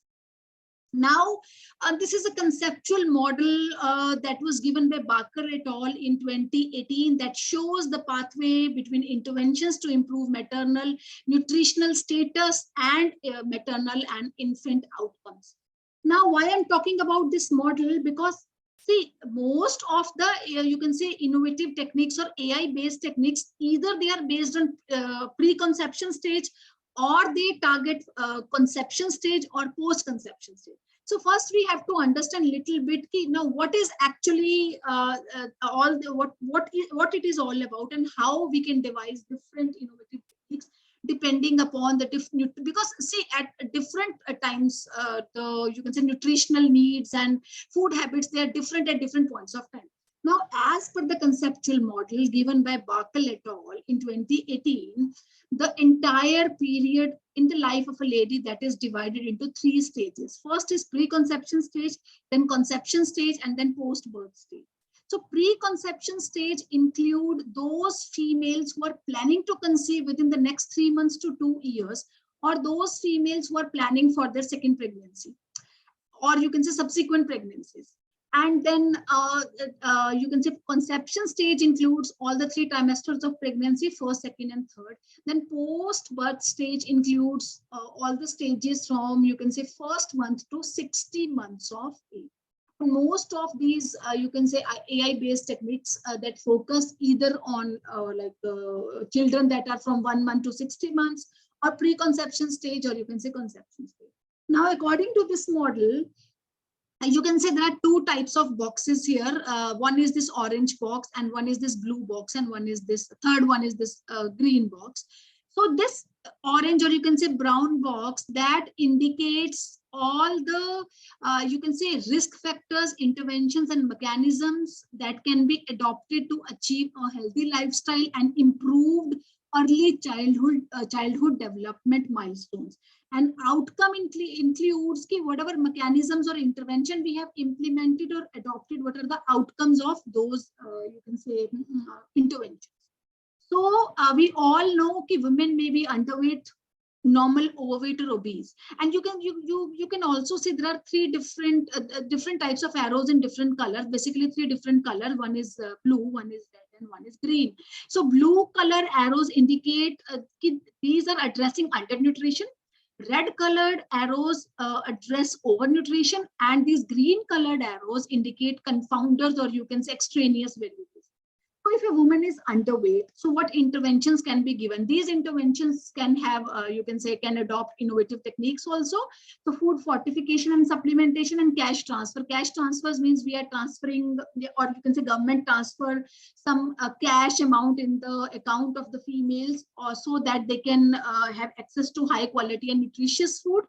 And if they're overweight or obese, and they have to adopt some behavior change intervention so that their calorie consumption is decreased and maternal BMI is decreased, and you can say birth weight can be increased.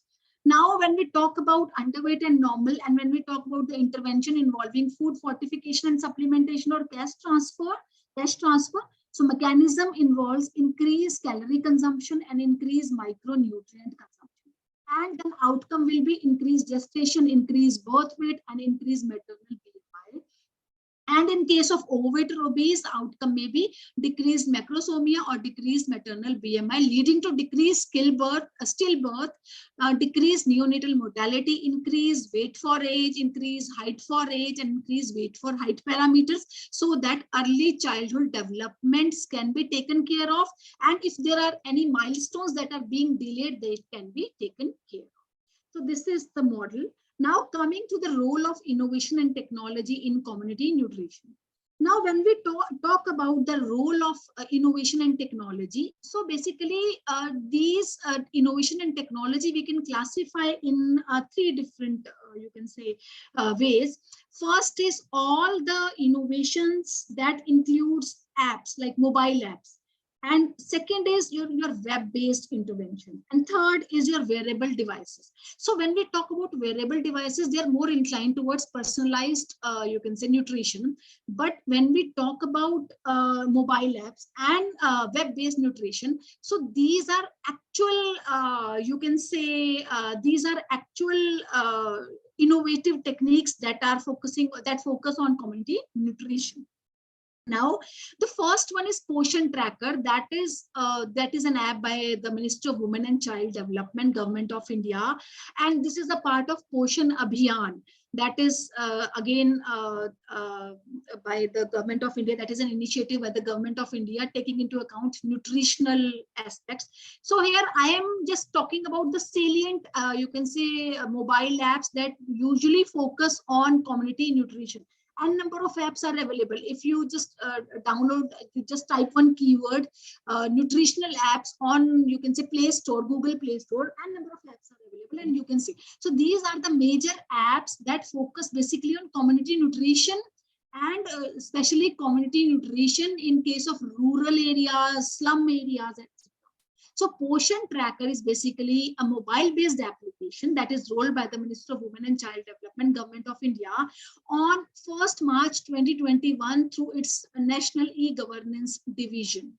So, and the technology that is covered under Poshan Tracker, that is being leveraged for dynamic identification of stunting, wasting, underweight prevalence among children, and last mile tracking of nutritional service delivery. So when we talk about Poshan Tracker, so there are three components of Poshan Tracker. The first component includes the services that are being availed by the beneficiaries at Anganwadi centers. Second component includes Poshan Calculator. Poshan Calculator is designed to measure the growth of children, which are based on standards that are defined by WHO. If you see on this right hand side, if you see so this is like you can say growth monitoring and assessment chart. So this is usually carried out by Poshan Calculator that is available in Poshan Tracker. What we have to do is we just have to put weight, height, and everything will be calculated. So what is there stunting available, or wasting, or is there wasting, or what is the BMI if child is underweight, overweight? Everything can be calculated, and all these are based on all the growth monitoring assessment charts that are developed by WHO. So that is one component, Poshan Calculator in Poshan Tracker. Now, second is all the services that are availed by the beneficiaries at Anganwadi centers that include take-home ration, home-cooked meal, morning snacks, nutrition, and health checkup. Now, see, n number of Anganwadis, you can say, are available. So there are lakhs and lakhs of Anganwadis that are available.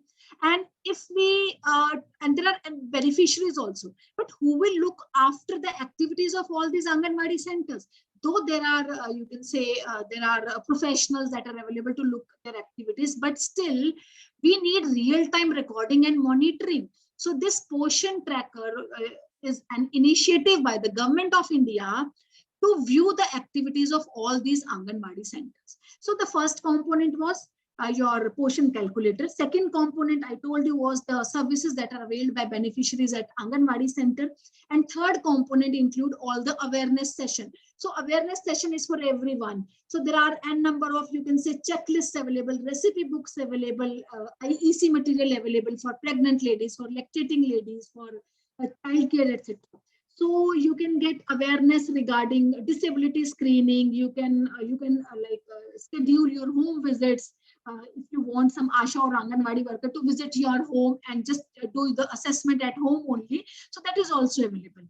And assessment of growth in children. So there are three basic components, and each component target all the, I told you, all the problems that are related to malnutrition or that are related to community nutrition problems. So it is a job aid to Anganwadi workers for efficient delivery of services along with the reflection of their efforts.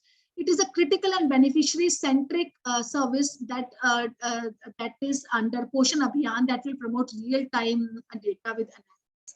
So what it does? It does real-time recording and monitoring, and that involves a 360-degree view of all the activities of Anganwadi centers. So with this, all the Anganwadi centers and all the service deliveries of Anganwadi workers are captured by this Poshan Tracker, and at any point of time that can be monitored, that can be inspected, so that it can be seen that actually it is working or not. So complete beneficiary management of pregnant ladies, lactating mothers, and children is taken care of by this Poshan Tracker. So this is a wonderful app that is developed by the government of India, and that is basically on nutritional aspect only. I should say community nutrition.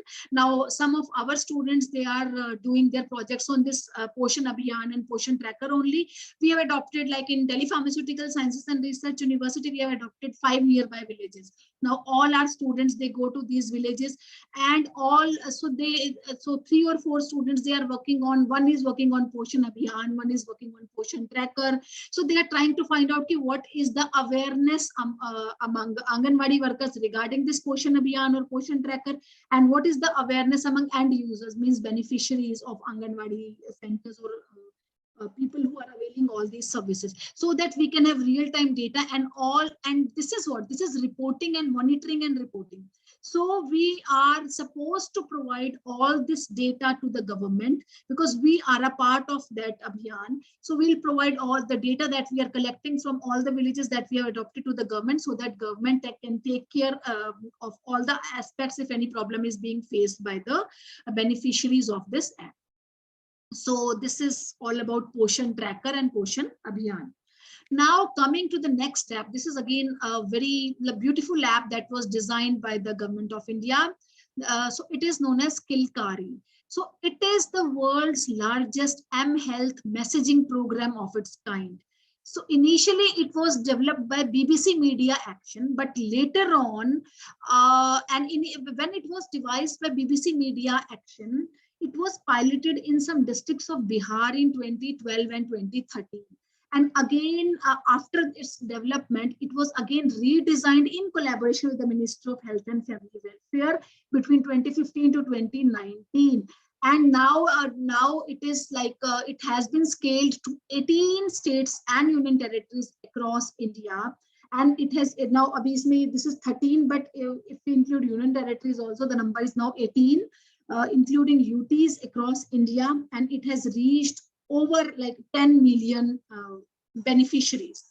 So it is the world's largest mHealth messaging program. Now what it includes, it is like you can say service delivery mechanism that that delivers audio messages on pregnancy, childbirth and childcare.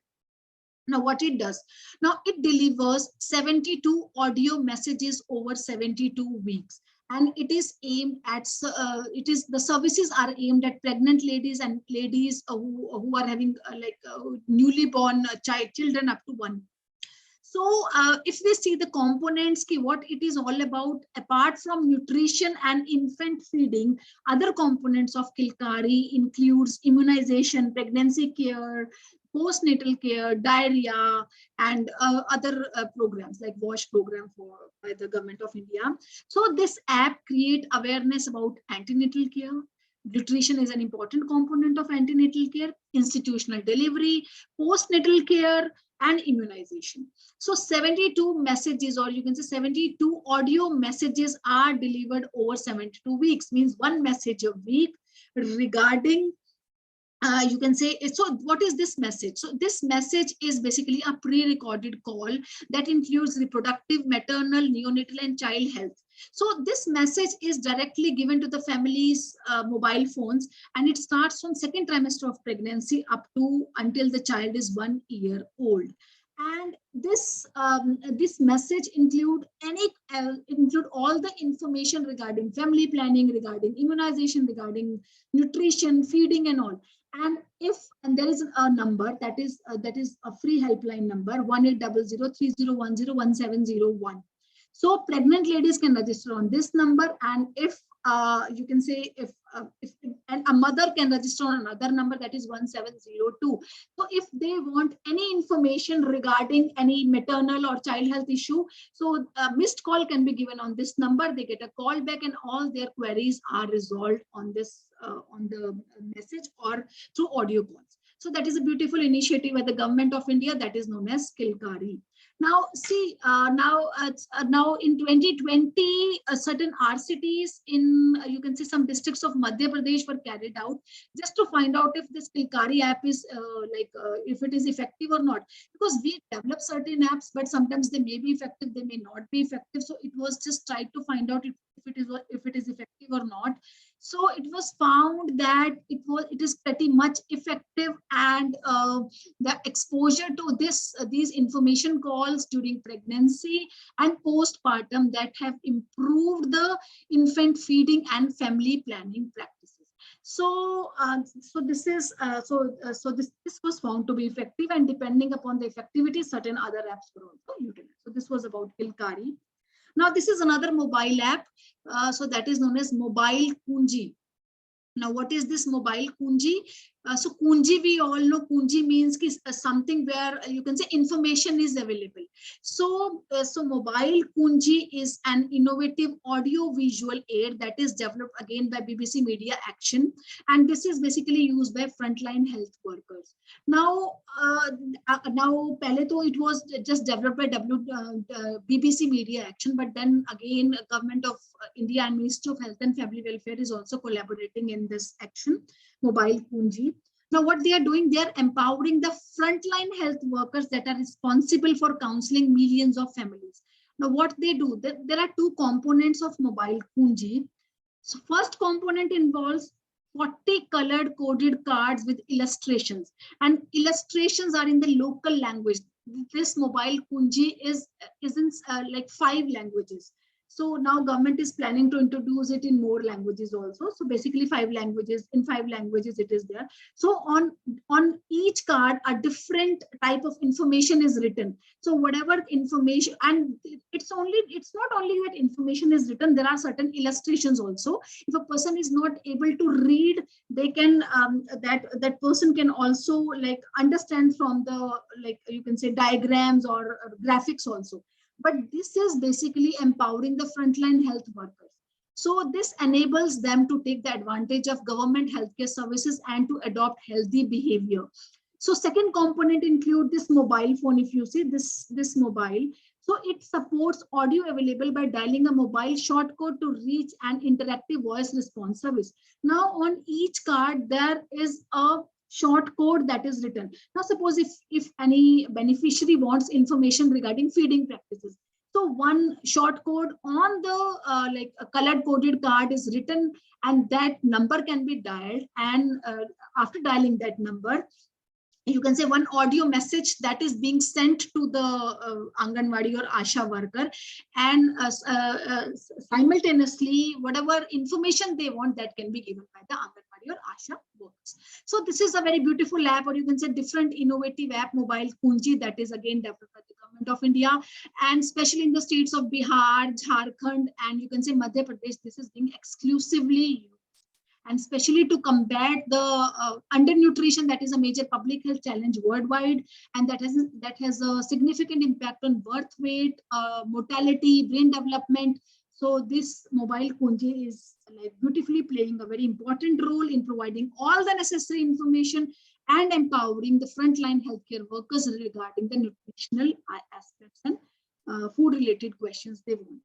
Now, again, this is another app that is known as Mobile Academy that was launched in 2011. And so this is again very accessible, affordable, and innovative. So see, in mobile, if we see in Mobile Kunji, so that is basically empowering healthcare workers, and all the information is written on the cards. But in this case, this is basically Mobile Academy. You see academy. Academy means this is a training course that is designed to expand and refresh the knowledge base of ASHA workers so as to improve their communication skills, so as to enhance their knowledge regarding the nutritional aspect. So it offers ASHAs a training opportunity via their mobile phones and provide them the flexibility they need to learn at their own pace and at times they find convenient. Like we see Coursera. So what we can do, anytime at our own pace, we can have access to any video on Coursera. So it's just like that. So all the ASHA and Anganwadi workers, but this is available in their local languages also, 7 languages, in 7 languages is available. So anytime they can have access to, you can say this Mobile Academy, and whatever they want to know, they can learn at their own pace and at whatever time they find it convenient. So that is Mobile Academy, and all the information that is available on Mobile Academy, that is aligned with the government guidelines. And this has also been adopted in 2016 as a part of Digital India Mission. Government of India has adopted it for nationwide scale up to empower Ashas and Anganwadi workers. So this is like it can be accessed anytime, and the phase 1 that have include Jharkhand, Uttarakhand, Madhya Pradesh and Rajasthan. Now we are coming to second or third phases. So government is trying to implement all this mobile academy in different phases so as to empower all the Asha workers of all the you can say Anganwadis. Now, this is another joint initiative of Seva Rural and Department of Health and Family Welfare, Gujarat, for community health operations. This is known as IMTECO. So now what IMTECO does? IMTECO provide information to Asha workers, to auxiliary nurse midwives, as well as to PHCs and CHC staffs also. So earlier apps, whatever we talked about, they used to provide information either to beneficiaries or to Asha or Anganwadi workers. But this is, you can say, this is an expanded version where information is being provided to Asha workers, or you can say ANMs and medical officer, PHC staffs, etc. So using this app for Asha workers, some scheduled reminders to Asha workers can be given so that they can provide you home visits, and home visit forms having checklist are available to remind the scheduled tasks. There is multimedia that can provide you through counseling. Asha workers can come to your house and they can provide counseling. Checklists are available to assess and address barriers to behavior change of families and all. So regarding birth preparedness, regarding birth spacing method, family planning method, or any other issue, or like nutritional aspects and all. So this IMTECO is a beautiful app that provides information to Asha workers. To even you can say ANMs also. This includes a diagnostic tool checklist.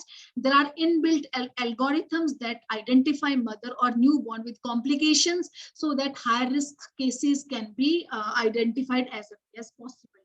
And this also facilitates referral to the functional referral facility in case if it is required.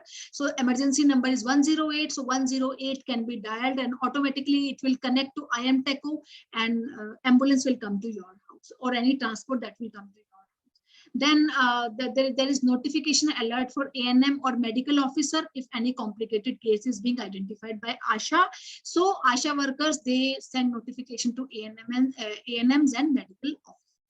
So this is like a daily follow-up of selected high-risk cases, performance monitoring, monthly reports and all. So that is IMTECO, that is another app. Now there is another innovative app that was specially implemented to support and motivate frontline nutritional workers in Gujarat state. And this is a simple Android app that provides support to supervisory cadres while also gathering the valuable data that can facilitate broader health system strengthening. So what it does, it provides supportive supervision, coaching and mentoring approach. So home to home visits are done, and the focus is on improving service delivery through Anganwadi centers, community-based centers, and providing nutrition service to all the pregnant ladies, lactating mothers, and children up to 6 years of age, and adolescent girls. So this is only implemented in Gujarat only right now, but maybe in future the government may think of implementing it in other areas. Now there are certain other apps like M-Sakhi. So with M-Sakhi, healthcare workers in India can use their smartphones to update their skills and stay in touch with the supervisors and track and report crucial data about health issues in their communities. They can also use this app to teach new parents or mothers how to protect their babies from infection, from dehydration, how to breastfeed the babies, how to adopt weaning or complementary feeding practices, and how to identify the symptoms of serious illnesses. And if any mother or baby needs medical attention, Asha can use M-Sakhi to quickly refer them to a doctor who can help as early as possible. So all these apps focus on sustainable development goals and also focus on stunting wasting parameters that are set by the Government of India in NFHS 5. Now coming to Ayushman Bharat Digital Health Mission. So under Ayushman Bharat Digital Health Mission, all the health solutions of all the hospitals are connected with each other. So so this has made all the processes of hospitals simplified. So now what government is doing, Aadhaar card is being prepared for everyone. So all the जैसे होता है कि simple card of any, you can say insurance scheme, so same is Aadhaar card. So you can use your Aadhaar card. There is one, जैसे Aadhaar number होता है, there is one Aadhaar card number, and this that Aadhaar card number that can be dialed, and all your, you can say, documents or your medical documents or all your medical reports, the reports that can be accessed anytime, anywhere. So you need not carry them to the doctors. If you are enrolled with this Ayushman Bharat Digital Health Mission, you can access your medical records anytime with any doctor. So that is being implemented. So old medical records, so that can also be preserved in case of this Ayushman Bharat Digital Health Mission. So this was all about the apps that I was talking about. Then we have computer conferencing and nutrition. So it is a method of communication where face-to-face interaction is possible, group interaction is possible, and simultaneously many people can communicate with each other regarding any health issues that influence nutrition also. So there are phones and laptops are fitted with the camera and microphones to assist the conference. So for video conferencing, internet is required. So this may not be possible in rural areas, but slowly many, you can say, MNCs are adopting this computer conferencing and nutritional facilities. Then clinical nutrition in hospitals and, you can say, clinical settings also, ICT plays a major role for right from storing and documenting all the medical records of patients that include not only physical and clinical attributes, but also other attributes like body composition data and dietary risk factors and other preventive care reminders. So that is another thing. Now there are certain nutritional online services that are available that you all are aware of. So on Google Drive and even on internet, lots of information that is available. You can access any information at any point of time.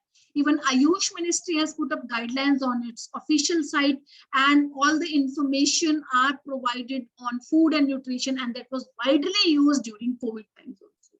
So there is also a nutrition guide for clinicians who can refer it for information related to any disease or diet. So this is another thing.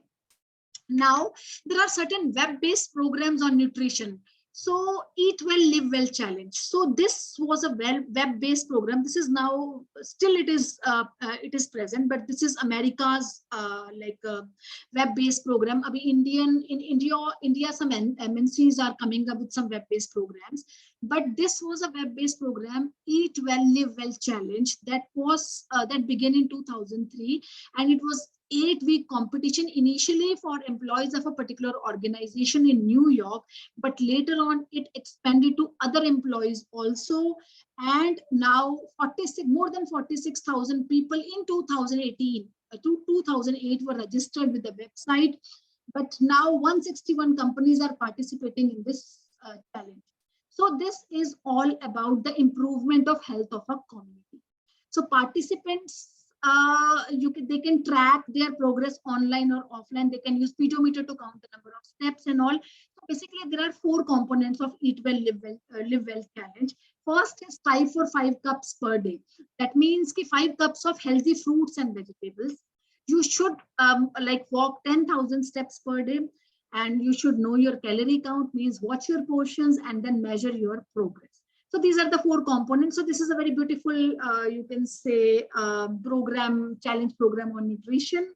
And if we see the effectiveness, 83% of the participants reported that they have witnessed behavior change, and their participation has also influenced other people around them.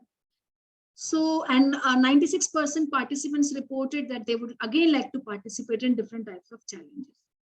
Now, another type of web-based program is a pyramid menu planner. So this was launched in 2008, and it provide guidance that are based on scientific dietary guidelines. It provides accountability tool in form of a report card and also daily checklist that focus on behavior issues also. So, and if you want to ask anything, there is a provision, Ask ME, that so on this online community and podcasts are available. So whatever you want to ask, you can ask on My Pyramid website. Then there is another program that is again in America, Shaping America's Health. So this is aimed to fight obesity by providing tools, programs, and processes that empowers individuals, families, and health professionals in building community environment to reduce overweight and obesity. So it also addressed nutrition, fitness, and health management as a whole, and take a stepwise approach to achieving the goals. And there is also My Food Advisor component of this Shaping America's Health website, where you can count the calories that you are consuming daily. You can count on weekly basis. You can count on monthly basis. Next is the Meal Well program. So this is again a technology-assisted optimized meal planning. It incorporates evidence-based nutrition profiles to provide personalized meal plans to users. Like what nutritionists do. So this is some web-based, you can say, Meal Well program, and most of the, like you can say, diet plans that are given by renowned dietitians that are registered on this program. So this is one thing. Then I talked about, you can say, wearable devices also. So artificial intelligence and nutrition. So the presence of on-body sensors in the form of smartwatches that have helped a great deal in assessing the body's health and nutritional status, and that will help all the people to estimate their heart rate. You can count your calories, you can count the estimate, you can say what food you have like consumed, and your automatic dietary monitoring that is being done with the help of sensors in the form of smart watches that we used to wear. So that is, and even during COVID times, we have seen that in different hospitals, they have adopted AI-based robots also to reduce human-to-human interaction and to deliver food and other nutritional aspects of different people. Next is software and nutrition. So there are like word processing softwares or clip art softwares that are available to keep records of food consumed and to access diet. Now, these softwares help in the creation of newsletters, banners, booklets that impart nutritional education and counseling cards that are very inexpensive, and this is easily accessible, and that can be used to impart education regarding food habits and nutritional aspects. So now some of the softwares like DietCal ho gaya, DietSoft. So these are some of the nutrient analysis software. They can even calculate the like each vitamin and mineral that is present in the diet that you are consuming, along with the amount that you consume daily, or you can say weekly or monthly. Then this I have already talked about, mobiles, tablets, and nutrition. So n number of mobile apps are available that we have already discussed, and even you can say material is also available on Zoom, Skype, and they also provide good interactive session. So nowadays mobiles are also fitted with mobile sensors technology that convert the accelerometer counts into the amount of energy expanded, and by simultaneously recording the temperature, heart rate, along with whatever you have consumed. So that is basically for personalized nutrition, we can say. So this is another thing. So these are some AI-based wearable devices. See, this is a very beautiful automatic ingestion monitor version 2 that has been developed. So now what happens in this spectacle, if you see, some sensors are installed on the spectacle. So this is a novel wearable device for automatic food intake detection to capture the full range of free, you can say, living, eating environments of adults with overweight and obesity. So whatever you are consuming, so see, the moment you keep on like eating something, it will capture an image of this, and that image, or you can say the information that is being like sent, that is being stored in the monitoring system of this monitor, and then later on it can be analyzed. So this is one thing. Second is e-button. So that is again an image-based, you can say, dietary assessment tool. So it's just like a credit card se bhi small size ka hota hai. It's half the size of a credit card. So the moment you sit on the dining table, so the sensors are activated and pictures are taken automatically during an eating event. So images obtained either they are stored within the DE variable, or they are simultaneously they are transmitted to a smartphone, and data that is stored and relayed to a remote server. And then later on, all these things can be analyzed for further information. So this is AI-based devices. Now, for precision agriculture, also big data and Internet of Things are available. Like if we talk about like a big data app that is known as Nubisol, so it provides some crop related, or you can say health related data to the farmers and corporations based on vegetable index it developed. So automatically it helps the farmer in taking like better decisions, precision farming and insurance. Then we have smart pesticide projects. So again, there are ultrasonic sensors. So they identify crop pest and sprinkle pesticide in a limited target area using a drone. So this is another thing, but that is basically for precision agriculture. Then there is another, you can say, monitoring system that is known as Crop Watch. So this is developed by, you can say, this is developed to support emergency responses in case of agricultural information if that is required across the world. So anything, so advantage of all these things can also be taken care of. So despite all these apps and all, so again, we have so many challenges. The first is the challenge of malnutrition, and so that should be combated by 2030. So new, more innovative solutions that must be identified, that must be scaled up, given the size and scope of the problem. And we need innovation in food production, in supply chain management also. So there are certain apps that are taking care of all the supply chain related problem, but still more improvement is required in changing the consumption behavior. So this is one thing. Now, this was all about from my side regarding innovations in nutrition and healthcare. So thank you so much. What a wonderful lecture, Dr. Punita. It was really great to. Thank you, ma'am.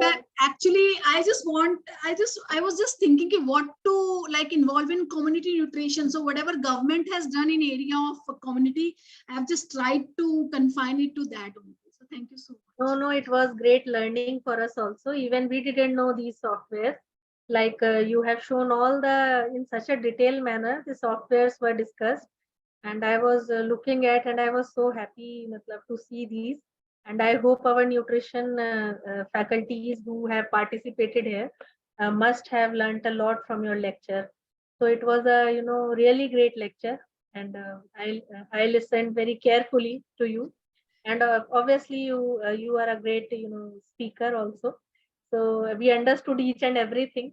And thank you so much for taking out time also for us, because I know you had a very busy schedule in the last 2-3 days, and you have gone through NAC assessment, and all the best for that, ma'am, that you get. Thank you so much. We are awaiting the grades. Yeah, you will get surely. Let's You are see. such a hardworking person. You will get surely good grade. Your university is doing very well. And we are some students are asking for presentation. So Dr. Lakshit, I'll share with you. If you want to share with students, you can share. Yes, you can share, and we'll share in the group. If you have no objection in sharing. No, not at all. Not at all. That is so nice of you. So ma'am will share her presentation to all participants. And now we are open to the question answer session. Please move ahead and type your questions in the chat box.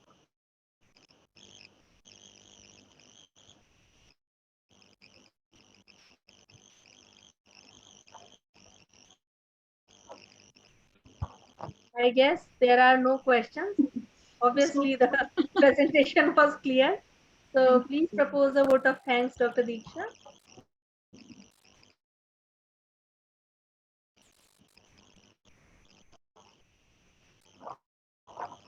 Okay, ma'am. Thank you, ma'am, for